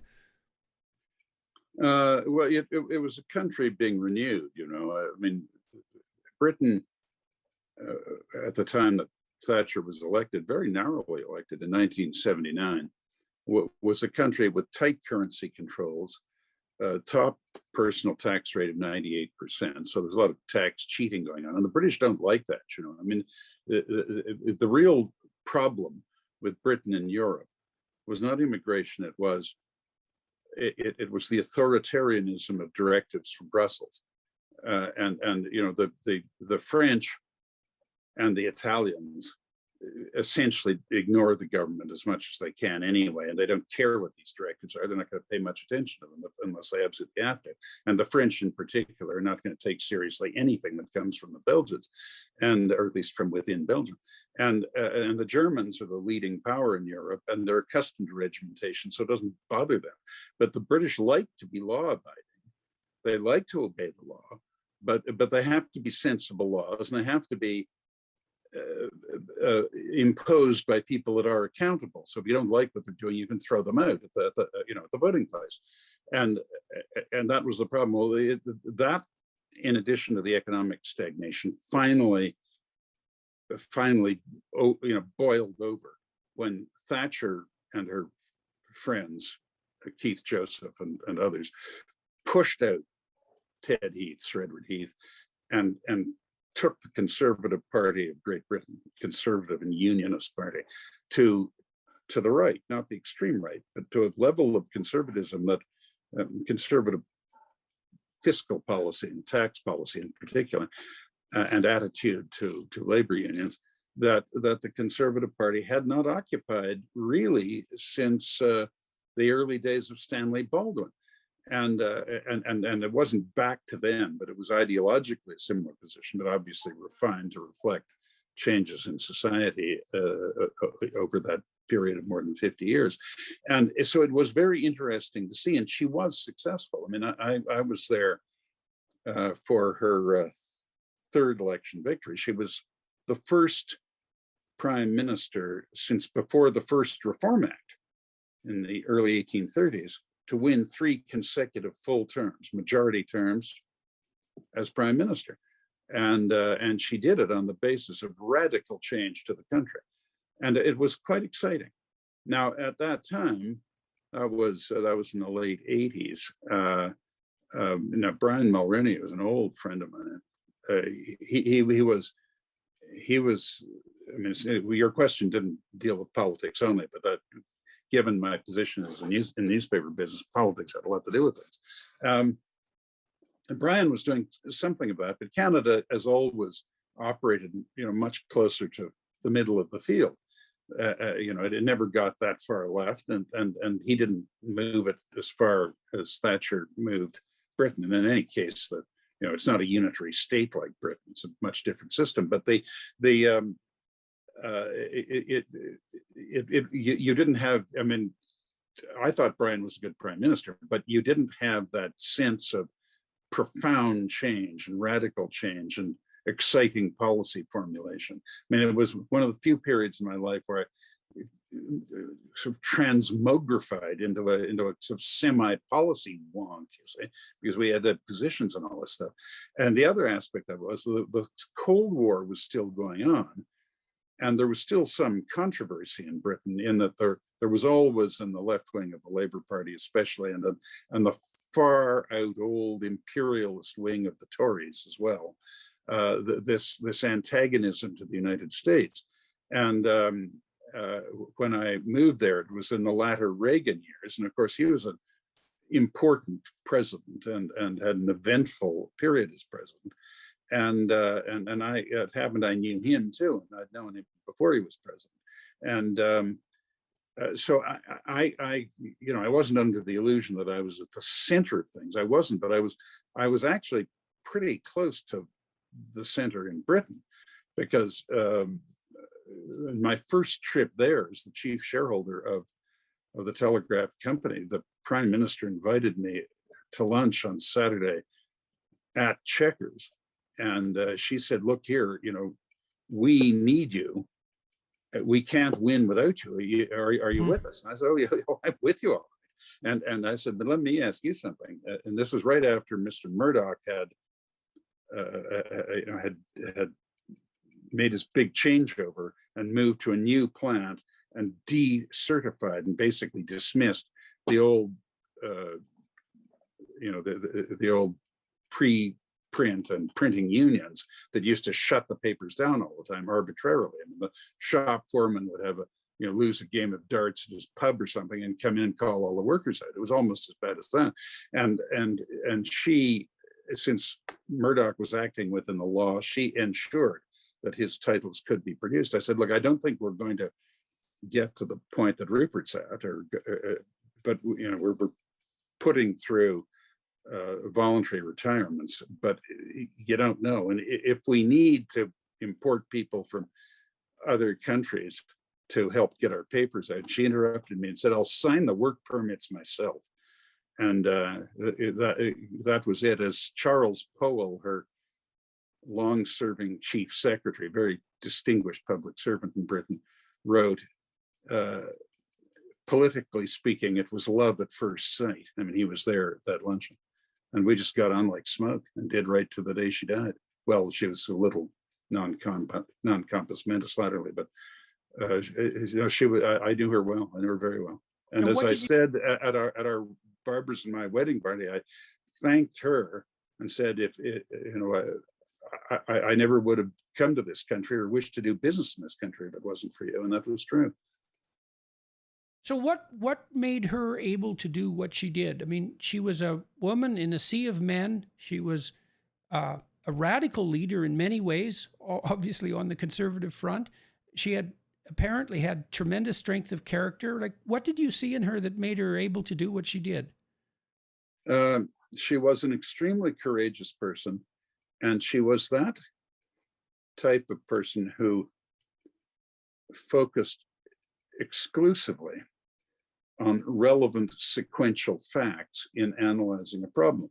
And she had been I believe, the education secretary in the Heath government, 70 to 74, and was the co-founder of the Center for Policy Studies. She came to the conclusion, along with a number of others, some of whom were intellectually more, frankly, sophisticated than she was, like Keith Joseph, that Britain simply had to change, that what was called the Attlee Settlement, where it was colloquially in Britain called Butskillism, after Rab Butler and Hugh Gaitskell, Gaitskell was the leader of the Labour Party between Clement Attlee and Harold Wilson, and Rab Butler was the deputy prime minister and always the runner-up to leader all through the Churchill, Eden, Macmillan, years into the Heath period, and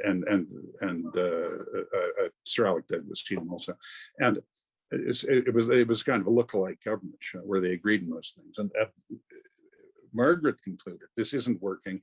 Britain is falling behind.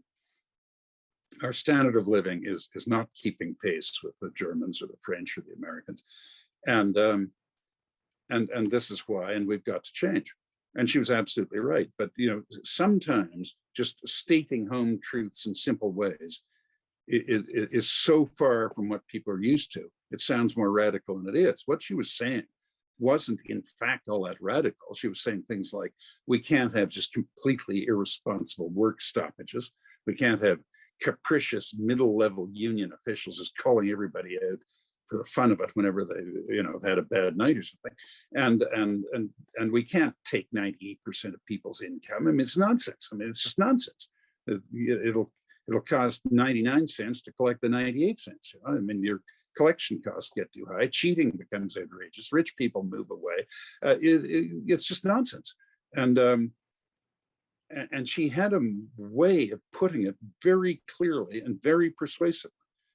And that group was an ideal team for that time. She had some people. Nigel Lawson, for example, was a former editor of the Spectator, senior writer for the Financial Times, academic economist, but a fine debater, and he put through absolutely radical budgets where they cut the top tax rate between Geoffrey Howe and Nigel. They cut it from 98% to 40%, and she had a group that could argue it in Parliament and in the country.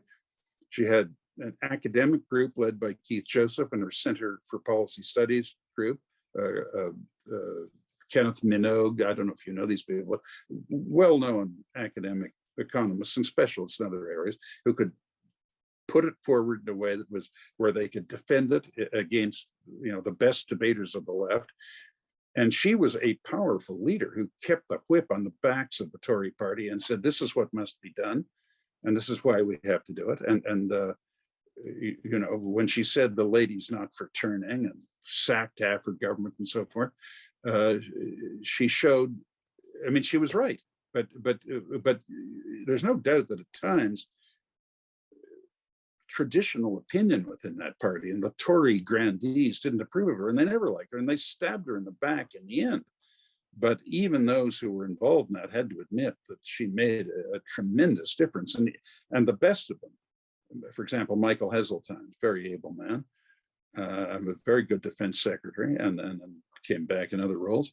But he agreed with her policy. He couldn't stand her personally, and she couldn't stand him. But he was no slacker when it came to the policy. She was the right person for the right time. Now, unfortunately, as so often happens when people in democratic countries have held an elected office for a while, she started to lose her sense of political self-preservation. And I became, because we had a big parliamentary contingent in the press gallery and did a lot of political reporting. And Neil Kinnock, the leader of the opposition, Labour leader, told me one day that the first parliamentary report he read every morning was ours, because even though we were a rabidly pro-Thatcher paper, the reporting was always fair and always perceptive. And that was our standard. And that was what I always tried to enforce everywhere in every country. In all our papers, was to separate reporting and comment, which you rarely get nowadays. And as the agitation with Thatcher's authoritarianism within the Conservative Parliamentary Party increased, we would hear it naturally, and the editors would tell me these things. So I said, all right, look, put 10 more people into the press gallery. I mean, they give a press pass to anyone that the Telegraph asked for, given our position. And I mean, we were the backbone of the nation. We had over 1 million sale, and 98% of them were conservative voters. And And I said, for once, I will ignore your expense accounts, which were outrageous. They always are from journalists. And I almost sacked the editor when he expected me to pay for chartering a helicopter to take him to a drinks party in Brighton. But I said, look, I'll ignore all of that. Tell these guys, divide it up, take the entire Conservative Parliamentary Party, every MP, divide them up into groups, and over the next few months, have your guys take them all out and ply them with drink and find out what is really going on there. And when I had all this, I asked for an appointment. The Prime Minister's office said to come over later that day. And I said, look, this is what I've done. Obviously, I didn't name anyone. That would be dishonorable. I did not give one name. But for example, the chief whip, Renton, his name was, we couldn't wait to see the back of Thatcher. And I don't think she hadn't a clue of this. So I didn't mention him. I didn't mention anybody. I said, I'm telling you, Prime Minister, your parliamentary party is seething with discontent. There's an absolute rancid element there, and it's gone a long way into that group. And you've got to, if you pardon my being so imperious here, you've got to, I'm not saying you should accommodate or appease them, but make a few course corrections that that attract more of them and break the momentum of this. And she said, oh, rubbish, absolute rubbish. She said, they're all slackers, they're cowards. I said, of course they're cowards, that's what makes them dangerous. And it was only a few weeks later that she pushed poor old Geoffrey Howe out, and the 1922 Society, the group of non-cabinet MPs in the governing party, essentially gave her the high jump, and it was very unfortunate. We ran an editorial on the front page, was very rare, the day before, and at which I contributed the last sentence. The editor, Max Hastings, was not a pro-Thatcher person, but the last sentence was that Margaret Thatcher is one of the great leaders who has arisen in 1,000 years of British history.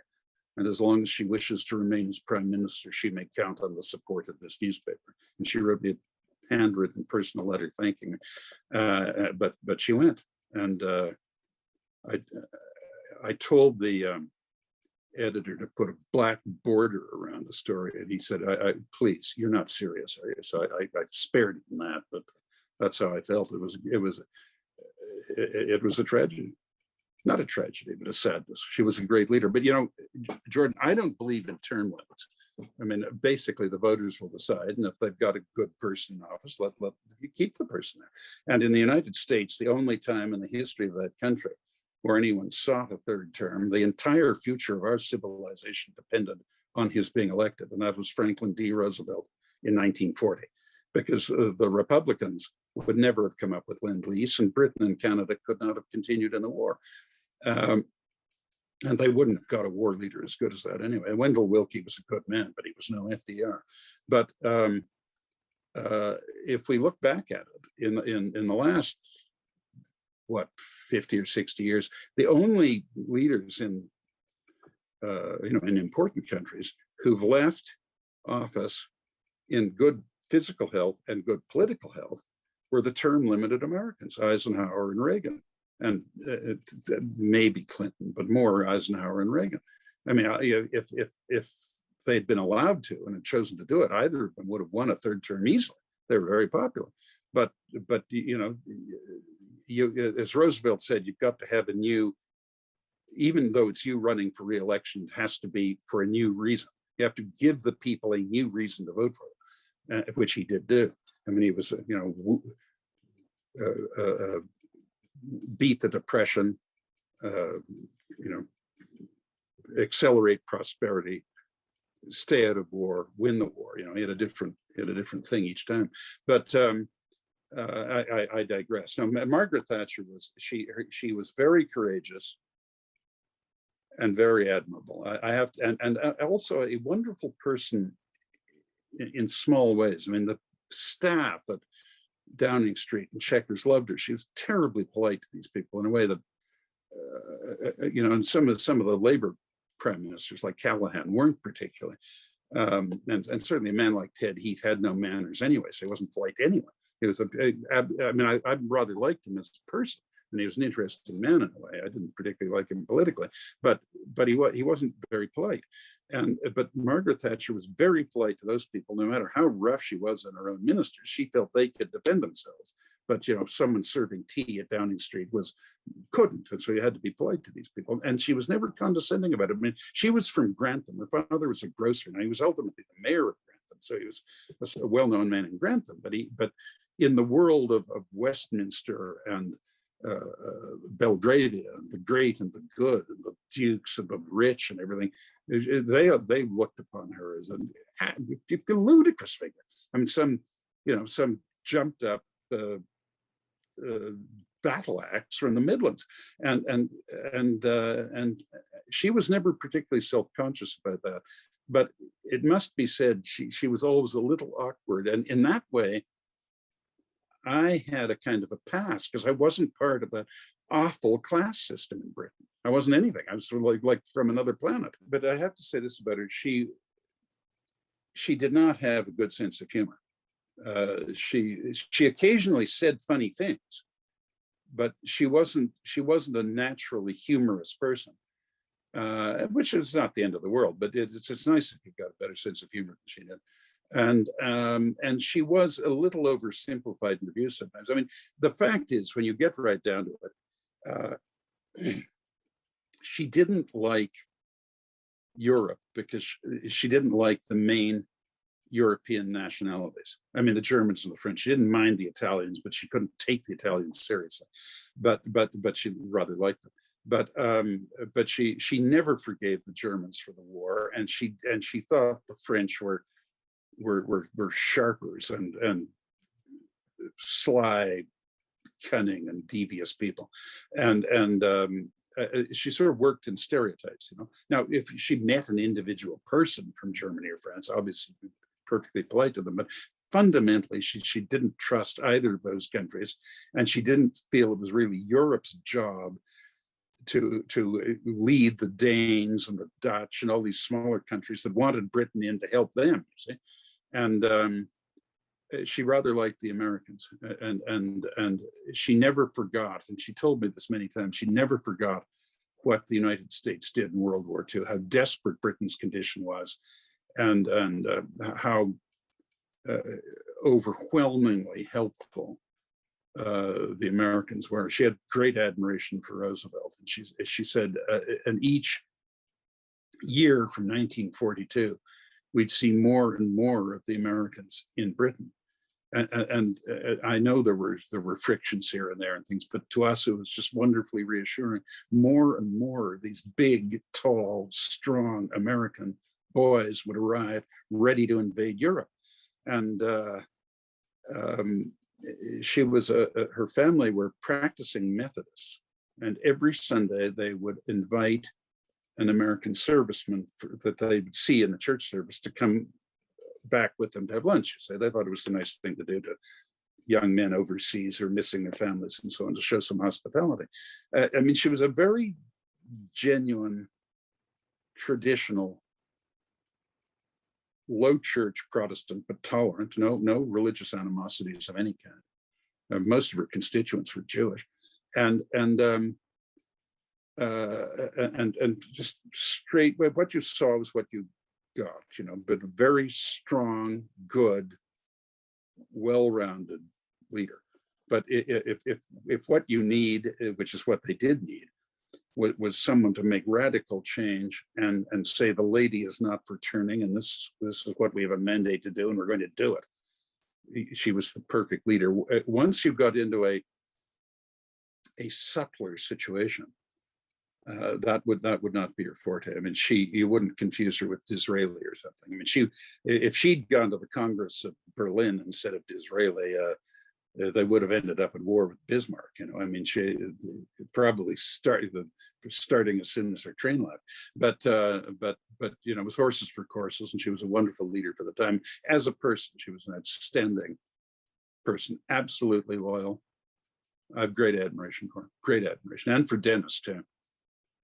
You knew Reagan as well. I did. Not as well, but I knew him. Yeah, I knew him. Yeah. I knew him before he was president, when he was president, and after he was president. And what were your impressions of him? Extremely formidable man. He was, to start with, one of the most charming men I've ever met. I mean, practically all politicians are reasonably charming when they put their minds to it. Otherwise, they're in the wrong business. But he was disarmingly pleasant without being saccharine or over ingenuous. He was just a charming guy, good raconteur, terrific raconteur, very good conversationalist, and I think he was a great leader. I don't think there's any doubt about that. He was a wonderful speaker.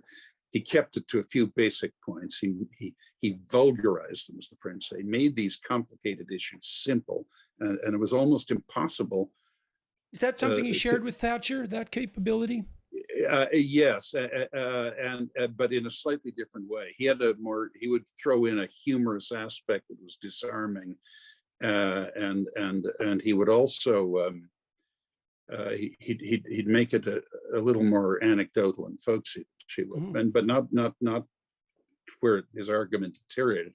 He was a very skillful debater. If you're interested in this, you can find on the internet the debate he had with Robert Kennedy over that business about the left-wing academic in New Jersey, Genovese, where he was a far left, and there was a dispute about his ability to remain at a state university because he was a communist. And at the end of it, Robert Kennedy said, "Don't ever put me into a debate with that guy again." I mean, Reagan, I had some conversations with him where I was astounded, even well after he was president and was supposedly in decline, where he had an astounding recall of the detail of things. He was a much more comprehensively intelligent person than was widely known, because he sometimes seemed flat-footed when a direct question was put to him. The American tradition is not one of debating like it is in the parliamentary tradition. I mean, he was a governor and then the president, and he never debated with anybody other than when he chose to, as with Kennedy or when he actually was in the elections. And but he this idea that he was what did Clark Clifford call him, an amiable dunce or something? I knew Clifford too, and Reagan was as smart as Clifford, a different type of intelligence, but he was a very intelligent man. He was in a way an inspirational figure, because in his life he only had 6 jobs. He was a life, guardian for people swimming, Lifeguard. Lifeguard at Tampico, Illinois, and then he was a baseball announcer in Des Moines, Iowa, California bound in the Great Depression, and then a screen actor, including I think 6 terms as head of the Screen Actors Guild, but his job was an actor. And then he was the vice president for public and personnel relations for General Electric Corp, and then governor of California and president of the United States. And I believe he only had 4 elections. He beat Edmund G. Brown, who defeated Richard Nixon 4 years before by over 1 million votes. And he defeated Jesse Unruh by over 1 million votes, running for re-election as governor. And he beat President Jimmy Carter by, I think, 9 million votes. And then Walter Mondale, who just died the other day, by over 15 million votes. I mean, it was just a very modest career. He was a graduate of Eureka College, and then he just went all the way up to the top of the country and stayed there. And he undoubtedly was a very good president. So from this, but I've got to say this, Ruben, Jordan, he wasn't Mr. Nice Guy. He came across brilliantly as Mr. Nice Guy. In that sense, he was a little like FDR. He came across a very charming, nice guy. But Ronald Reagan didn't go to the funerals of the people who launched his career, like Alfred Bloomingdale and Justin Dart and Henry Salvatore. Nancy Reagan, for all her peculiarities, was a very human person. Reagan had wonderful human qualities. I mean, I don't know if you or I, if we had as General Al Haig said, a round in the chest and a collapsed lung, would walk into the emergency room and say, "I hope you people are all Republicans," the way he did. I mean, he wasn't recording a film there. I mean, he really did have a bullet in his chest, but he was fixated on certain targets. And while he was always sort of pleasant to everybody, I never got the impression he was awash with human sentiment, where in a way Nancy was, you know. In that way, she was kind of his ambassador to, you know, let your hair down and be spontaneous and stuff. Yeah, you sound like you were fond of her too. Yeah, I didn't know her as well. I thought she was admirably devoted to him. I mean, look, there's something about that California thing that spooks me a bit, you know, where she'd consult these astrologers, seers and all that. I mean, look, whatever works for you, but that kind of thing makes me a bit uneasy. But yeah, she was very nice too. I have to say, whenever I met her, she was very, very nice. Look, I have to say, whenever I met her, Hillary Clinton was nice, so I don't like her politically. All right, so you're back in Britain. You're running the Telegraph, and you're also moving up through the ranks of British society. You're made a lord. How did that come about? Well, you know, if you own a big newspaper, you don't have to do very much for that. You know, you just have to have your party in office, or indeed now you don't even have to have that. I was installed by Blair, but I was put up by the Conservative leader at the time, William Hague.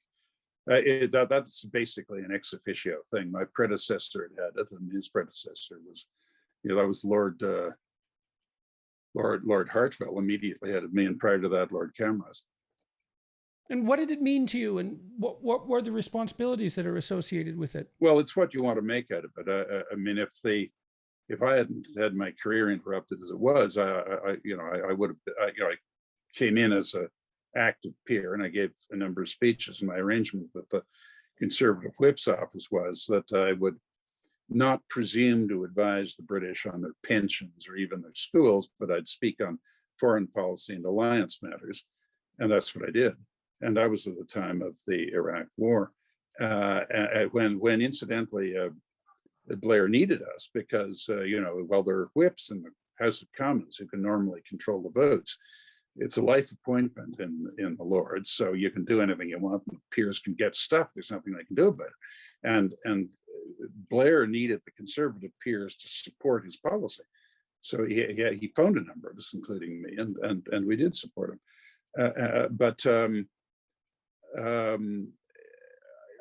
If it's a serious subject, it is the best debating forum in the world. And, you know, it has this image of being a bunch of, you know, down at the heel, probably drink-sodden descendants of people who did brilliantly in 100 Years' War or something. That isn't what it is. The numbers fluctuate. It's around 800 members now. There are a fixed number of about 100 that are hereditaries. But apart from a few specific office holders, like the Duke of Norfolk as Earl Marshal and Premier Duke and the Marquess of Salisbury and a couple of others, the elected, the hereditary peers are elected by other hereditaries.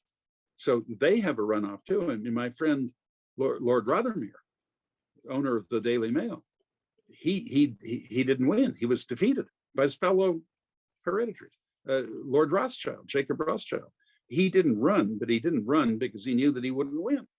And by the way, those are two people who should be there. They're very good people, but and obviously influential people.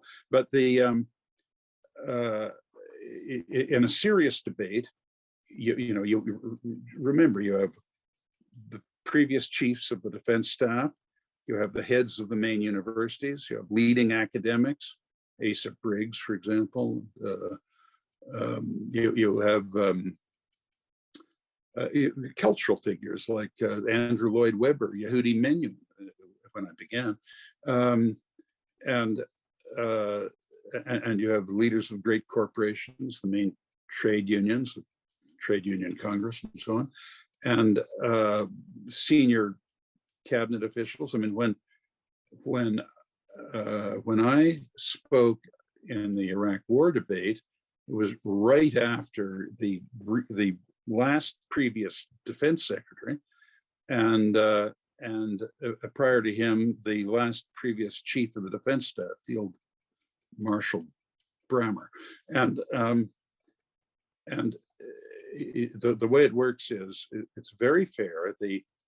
the leaders of the parties in the House of Lords determine an issue to be debated.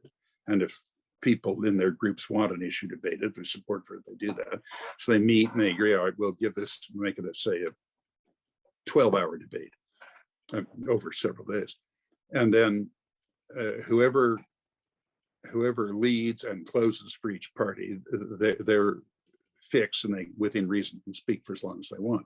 The rest of the time is divided up equally between all of those who signed the desire to speak, which isn't put in a public place. I mean, public to the people who have any business being in the Palace of Westminster, not out in the street, but anyone who wants, any peer going by, right? I'll speak of that. He puts his name up, and then it's divided up, equal allocation of time. There's a clock on all of the four walls. The Lord Chancellor presides, and you can see your time, and you don't go over your time. There are no rude interruptions, none of that awful name calling and barnyard imitations you get in the House of Commons and things. Very polite, and you sit down when you're finished, and if you don't, there's a sort of a clerk of the Lord Chancellor stands up, and at that point you really have to sit, and everyone does, and then when the debate ends, everyone goes to the Peers Bar and it continues. But on a serious subject, you get absolutely brilliant speakers, and it's just extremely well done. Very. What's the net effect on British policy? It varies. I mean, sometimes the government needs it, and there are always some members of the government who sit in the House of Lords. So frequently, the Attorney General, for example, because they always want an extremely respected barrister as the Attorney General of the country, and that person is likely not an MP. So you put him in the House of Lords, and that's where he serves for.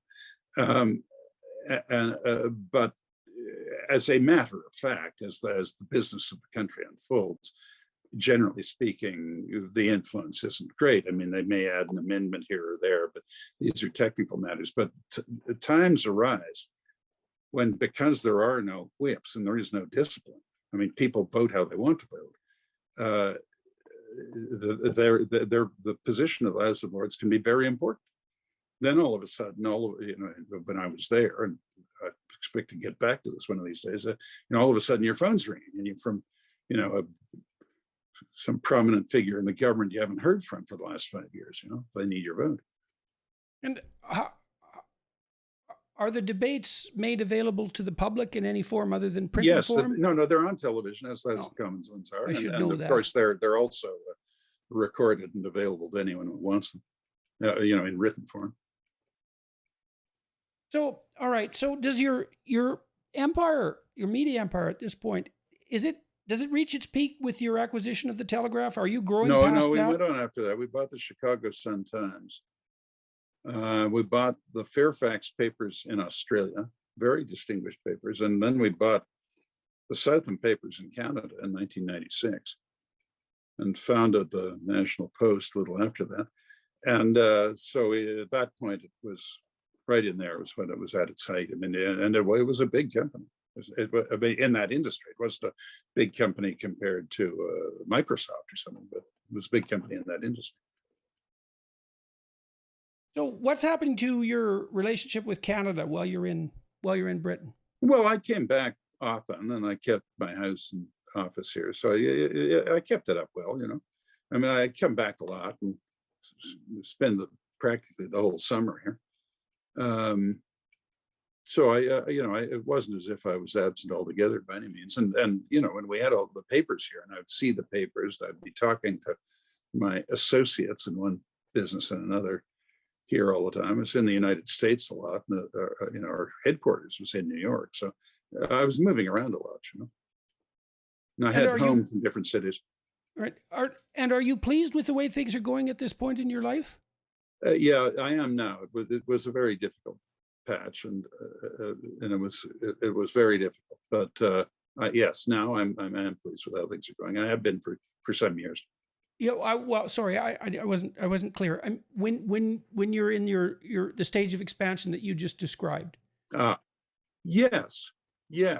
although I started to have real misgivings about the future of the newspaper business, and they were well-founded misgivings. But we had an exit strategy that was being conducted very successfully until, as you said in your intro, that those problems arose. Shall we talk about that a little bit? Okay. So, what happened? You hit a peak. You were running this incredibly influential company, and trouble started to brew. Why? And what do you see when you look back? Well, I took a good look at the internet, and I just did not see how newspapers could continue as a growth industry. And so, although it was painful, And this was when? Starting in the, let me see now, starting really starting in about the early 90s, around 93. And so we sold Australia at a very handsome profit and had it arranged in a way where it came through with no capital gain assessment on it. That was a company we bought basically out of bankruptcy, not because it wasn't a good company, it just been over levered financially. So it was a financial problem rather than an operational one. And then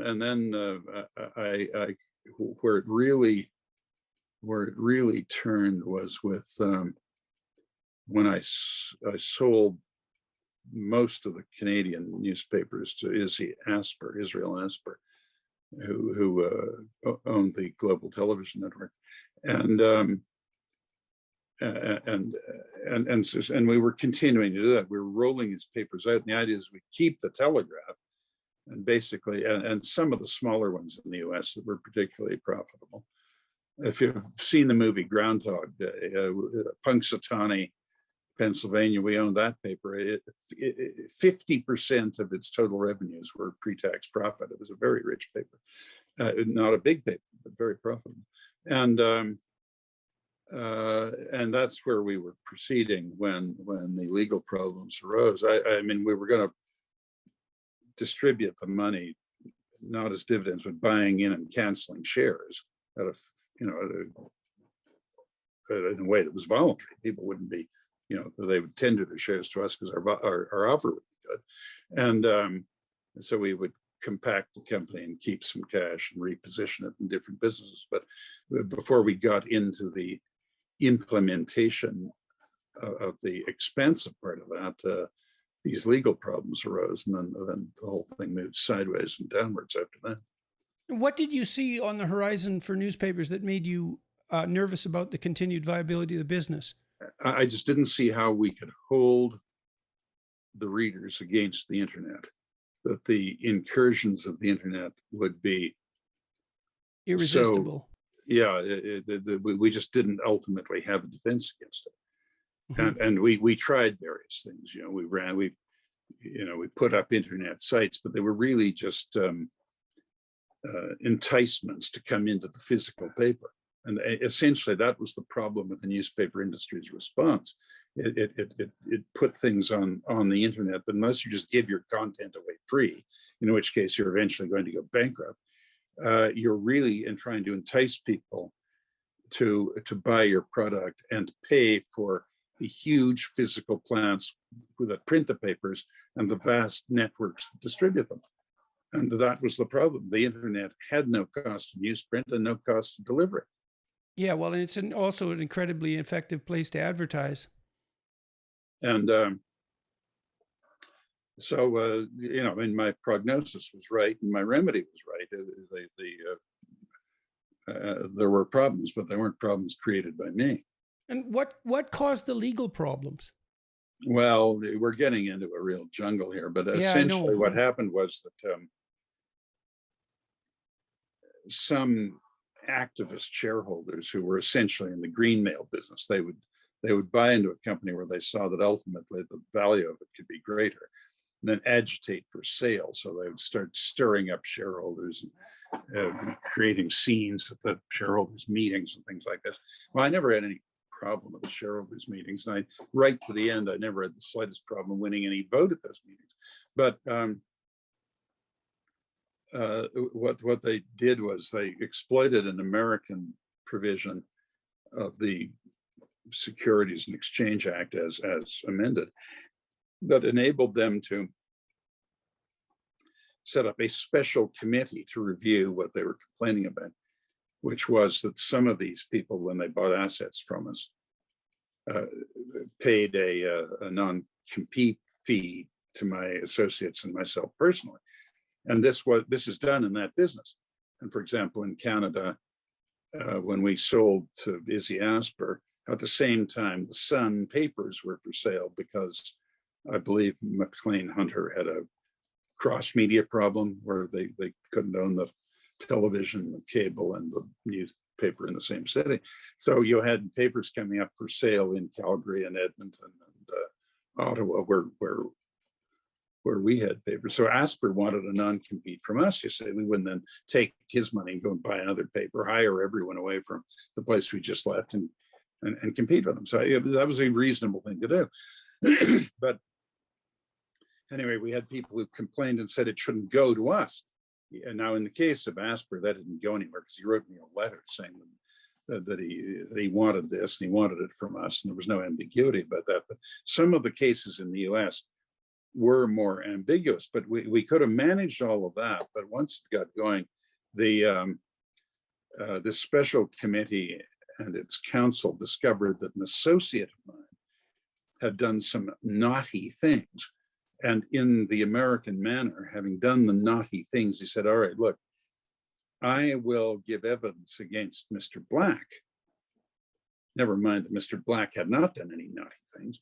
I'll give evidence against him if you will give me this deal. You're saying this was done through counsel. And it's, the plea bargain system is completely undermined the entire functioning of the criminal justice system in the US. So this was done. And so the next thing I knew, we were all being charged with things we didn't do and have ultimately been found not to have done. But meanwhile, I took 15 years of my life to get rid of it all, and the asset was destroyed. Everything we'd all worked 30 years to build was reduced to nothing, to bankruptcy. And which incidentally meant that more than $1.5 billion of shareholder value in the hands of people other than ourselves just evaporated. That was the singular and supreme triumph of the shareholder governance movement. It was a complete fraud. It was just a bunch of self-righteous hypocrites taking fees for themselves and ruining companies. How did you survive it? What enabled you to stay? Well, I knew to stay functional enough to serve as a tutor, for example. Well, I knew that I had not, in fact, broken the law, so I was fighting the good fight of the wrongfully accused. I'm not innocent as a person, but in terms of the criminal statutes of the United States, I was certainly innocent. So I had the moral righteousness to fight, and I had the historic knowledge that the alternative to fighting was to be just absolutely eliminated in every respect except physically, and conceivably in that way too. If I just lost heart altogether, I'd lose the will to live. So you have to fight. You just have no, it's the cornered animal. You have to fight, or you're going to be, wiped out. And then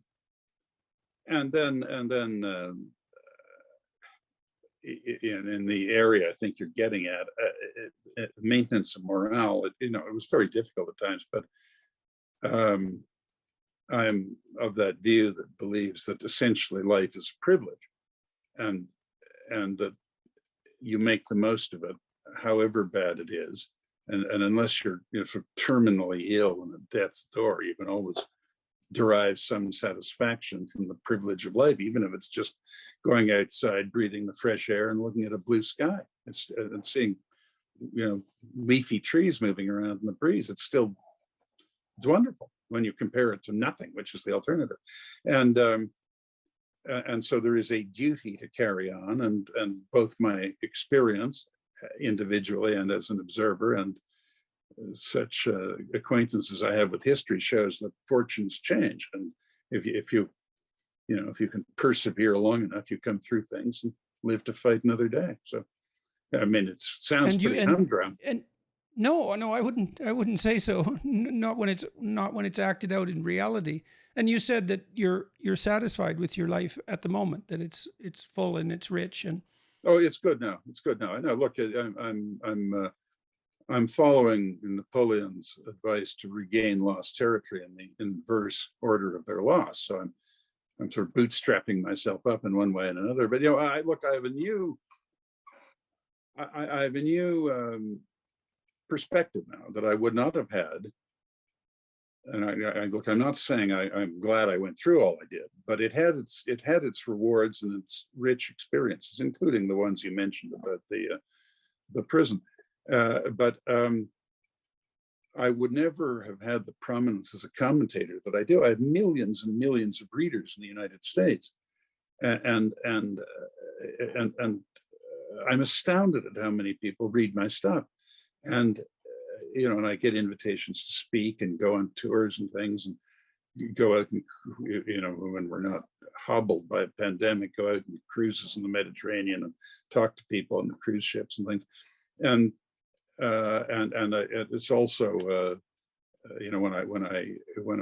when this came upon me, I'd written 2 books, the Duplessis one and then one about myself, which was really just to deal with accounts of my career that I considered not to be accurate. I was just setting the record straight. I didn't think they were malicious. I just didn't think they were very informative. So that's why I did it. But I'd written 2 books only. And as you kindly mentioned at the outset, I've written 8 since then, and they've all been from modestly to very successful. And I like being a writer. And I absolutely would not have had the time to do it if I'd had to be a functioning chief executive of a $2 billion a year sales company. I mean, it is a full-time job, and you've got to do it right. So when you look back, what do you think you did right? There's lots of people who are watching this interview who are trying to put their lives together in one way or another and looking for guidance in their attempts to do that. What is it that you've done, or what is it that you've seen other people do that you admired and that were successful, that was particularly productive and useful and meaningful, let's say, and maybe even right? Well, I think people who do what they have an aptitude to do are much happier than that, unfortunately, very large number of people who are stuck in occupations they don't like. So it's been my good fortune that either I was able to do what I wanted to do and had some aptitude to do. I was able to make that choice, or I lucked into it. I didn't realize. I had absolutely no idea that I had an aptitude for it, but as it turned out, I did. You see, I mean, it's like anything else, I guess. I had always assumed that practically anybody who wrote a book of history really knew a lot about it, was a competent writer, and did a good job. Well, now that I've done some of them, I mean, as you said, I wrote a book about President Franklin D. Roosevelt. There's a vast literature about Roosevelt, and some of the people who've written about him have been very good, but a lot of them, it's rubbish, absolute rubbish. It's not well written, and it's not accurate, and they miss a lot of things. It's even more so the case with Mr. Nixon. He was so terribly controversial, and indeed, the reason I wrote about those 2 men was to fill a gap. I never write where I think I have nothing new to add. I felt that Roosevelt was divided between worshipers and these people uttering this nonsense about him being a communist and a traitor to his class who gave Eastern Europe away to Stalin, all this kind of nonsense.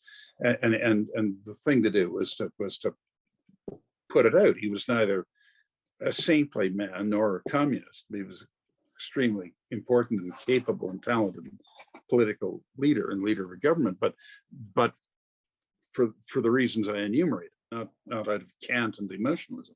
And with Mr. Nixon, I mean, he was just pilloried as essentially a man with cloven feet and horns on his head, and he wasn't. He was a very good president. And there, by the way, there's still no probative evidence that he committed a crime. As he admitted himself, he made some serious mistakes, and certainly some of the people in his entourage committed crimes, but there's no evidence that he did. And the one term that he served was one of the most successful in the history of the country. If you take into account that when he came in, there were 550,000 American draftees at the ends of the earth with no exit plan, 200 to 400 coming back dead every week, no relations with China, no arms control talks, riots everywhere in the US every week, all over the place. He stopped all that. He was very, very good president. Anyway, so it was reassuring to me that I could actually do that, because I'd always assumed before that the people who did it adequately. Well, some of them do, but a lot of them don't. And there's always room for improvement, or almost always. And so I gradually my horizons expanded, and now I'm in finance and rebuilding my fortunes somewhat, but the exact opposite to how I began in business, where, I mean, as far as anyone in the public would know, where because I took over a company that was made famous by very famous businessmen, E.P. Taylor and Bud McDougall in particular, I was in the public eye all the time. And as a young man, it's naturally going to be irritating to a lot of people. Well, now I'm not. I mean, I am up to a point, but as a commentator, but no one has a clue what business is at. They are private, and they're in different countries, and they're no one knows. And so I don't have that problem of sort of wrestling with a public relations monster all the time. And I think you mentioned in one of the books that I read that you, in retrospect, wish that you would have handled the public relations end of things, I suppose, in a more sophisticated manner or earlier, that you didn't realize how critically important it might be. Is that, am I recalling that accurately? Is that a fair summation? Substantially so, yes. But my view was there's no way to avoid a lot of attention. So what I should do is meet it head on and at least cause to be discarded the caricature that all business people are fundamentally stumble bums at self-expression. I can't actually give a fluent explanation of what I'm doing. And secondly, to advance the idea that business is in fact not just a bunch of grubby businessmen scruffing for cash. It actually is an interesting subject. And I thought those were correct premises, and I was successful at that. But where what you said is exactly right is I didn't appreciate as much as I perhaps should have, or would have if I were more experienced, how tired people can get of someone who doesn't have a natural call in their attention. I think this, incidentally, was one of the chief problems of the immediate former president of the US. He always believed, and I've known him a long time, he always believed that there was no such thing as bad publicity, no matter how apparently negative it was. Well, up to a point he was right, but it wasn't right once he became president, because once he got to be the, in Roosevelt's phrase, the head of the American people, he didn't need the publicity, and he didn't want it, and it was undignified for him to be seeking it, let alone for him to tolerate so much of it, to be baiting sessions where his enemies challenged him and he responded. I mean, he had reached a position where you can safely rise above most of that and just speak when you have something to say. In my book about Roosevelt, there's a little piece in a letter he sent to someone who had been a colleague of his in the Wilson administration, where he was saying how a president has to know when to be in front of the public and when not, and when it will irritate the public and when not.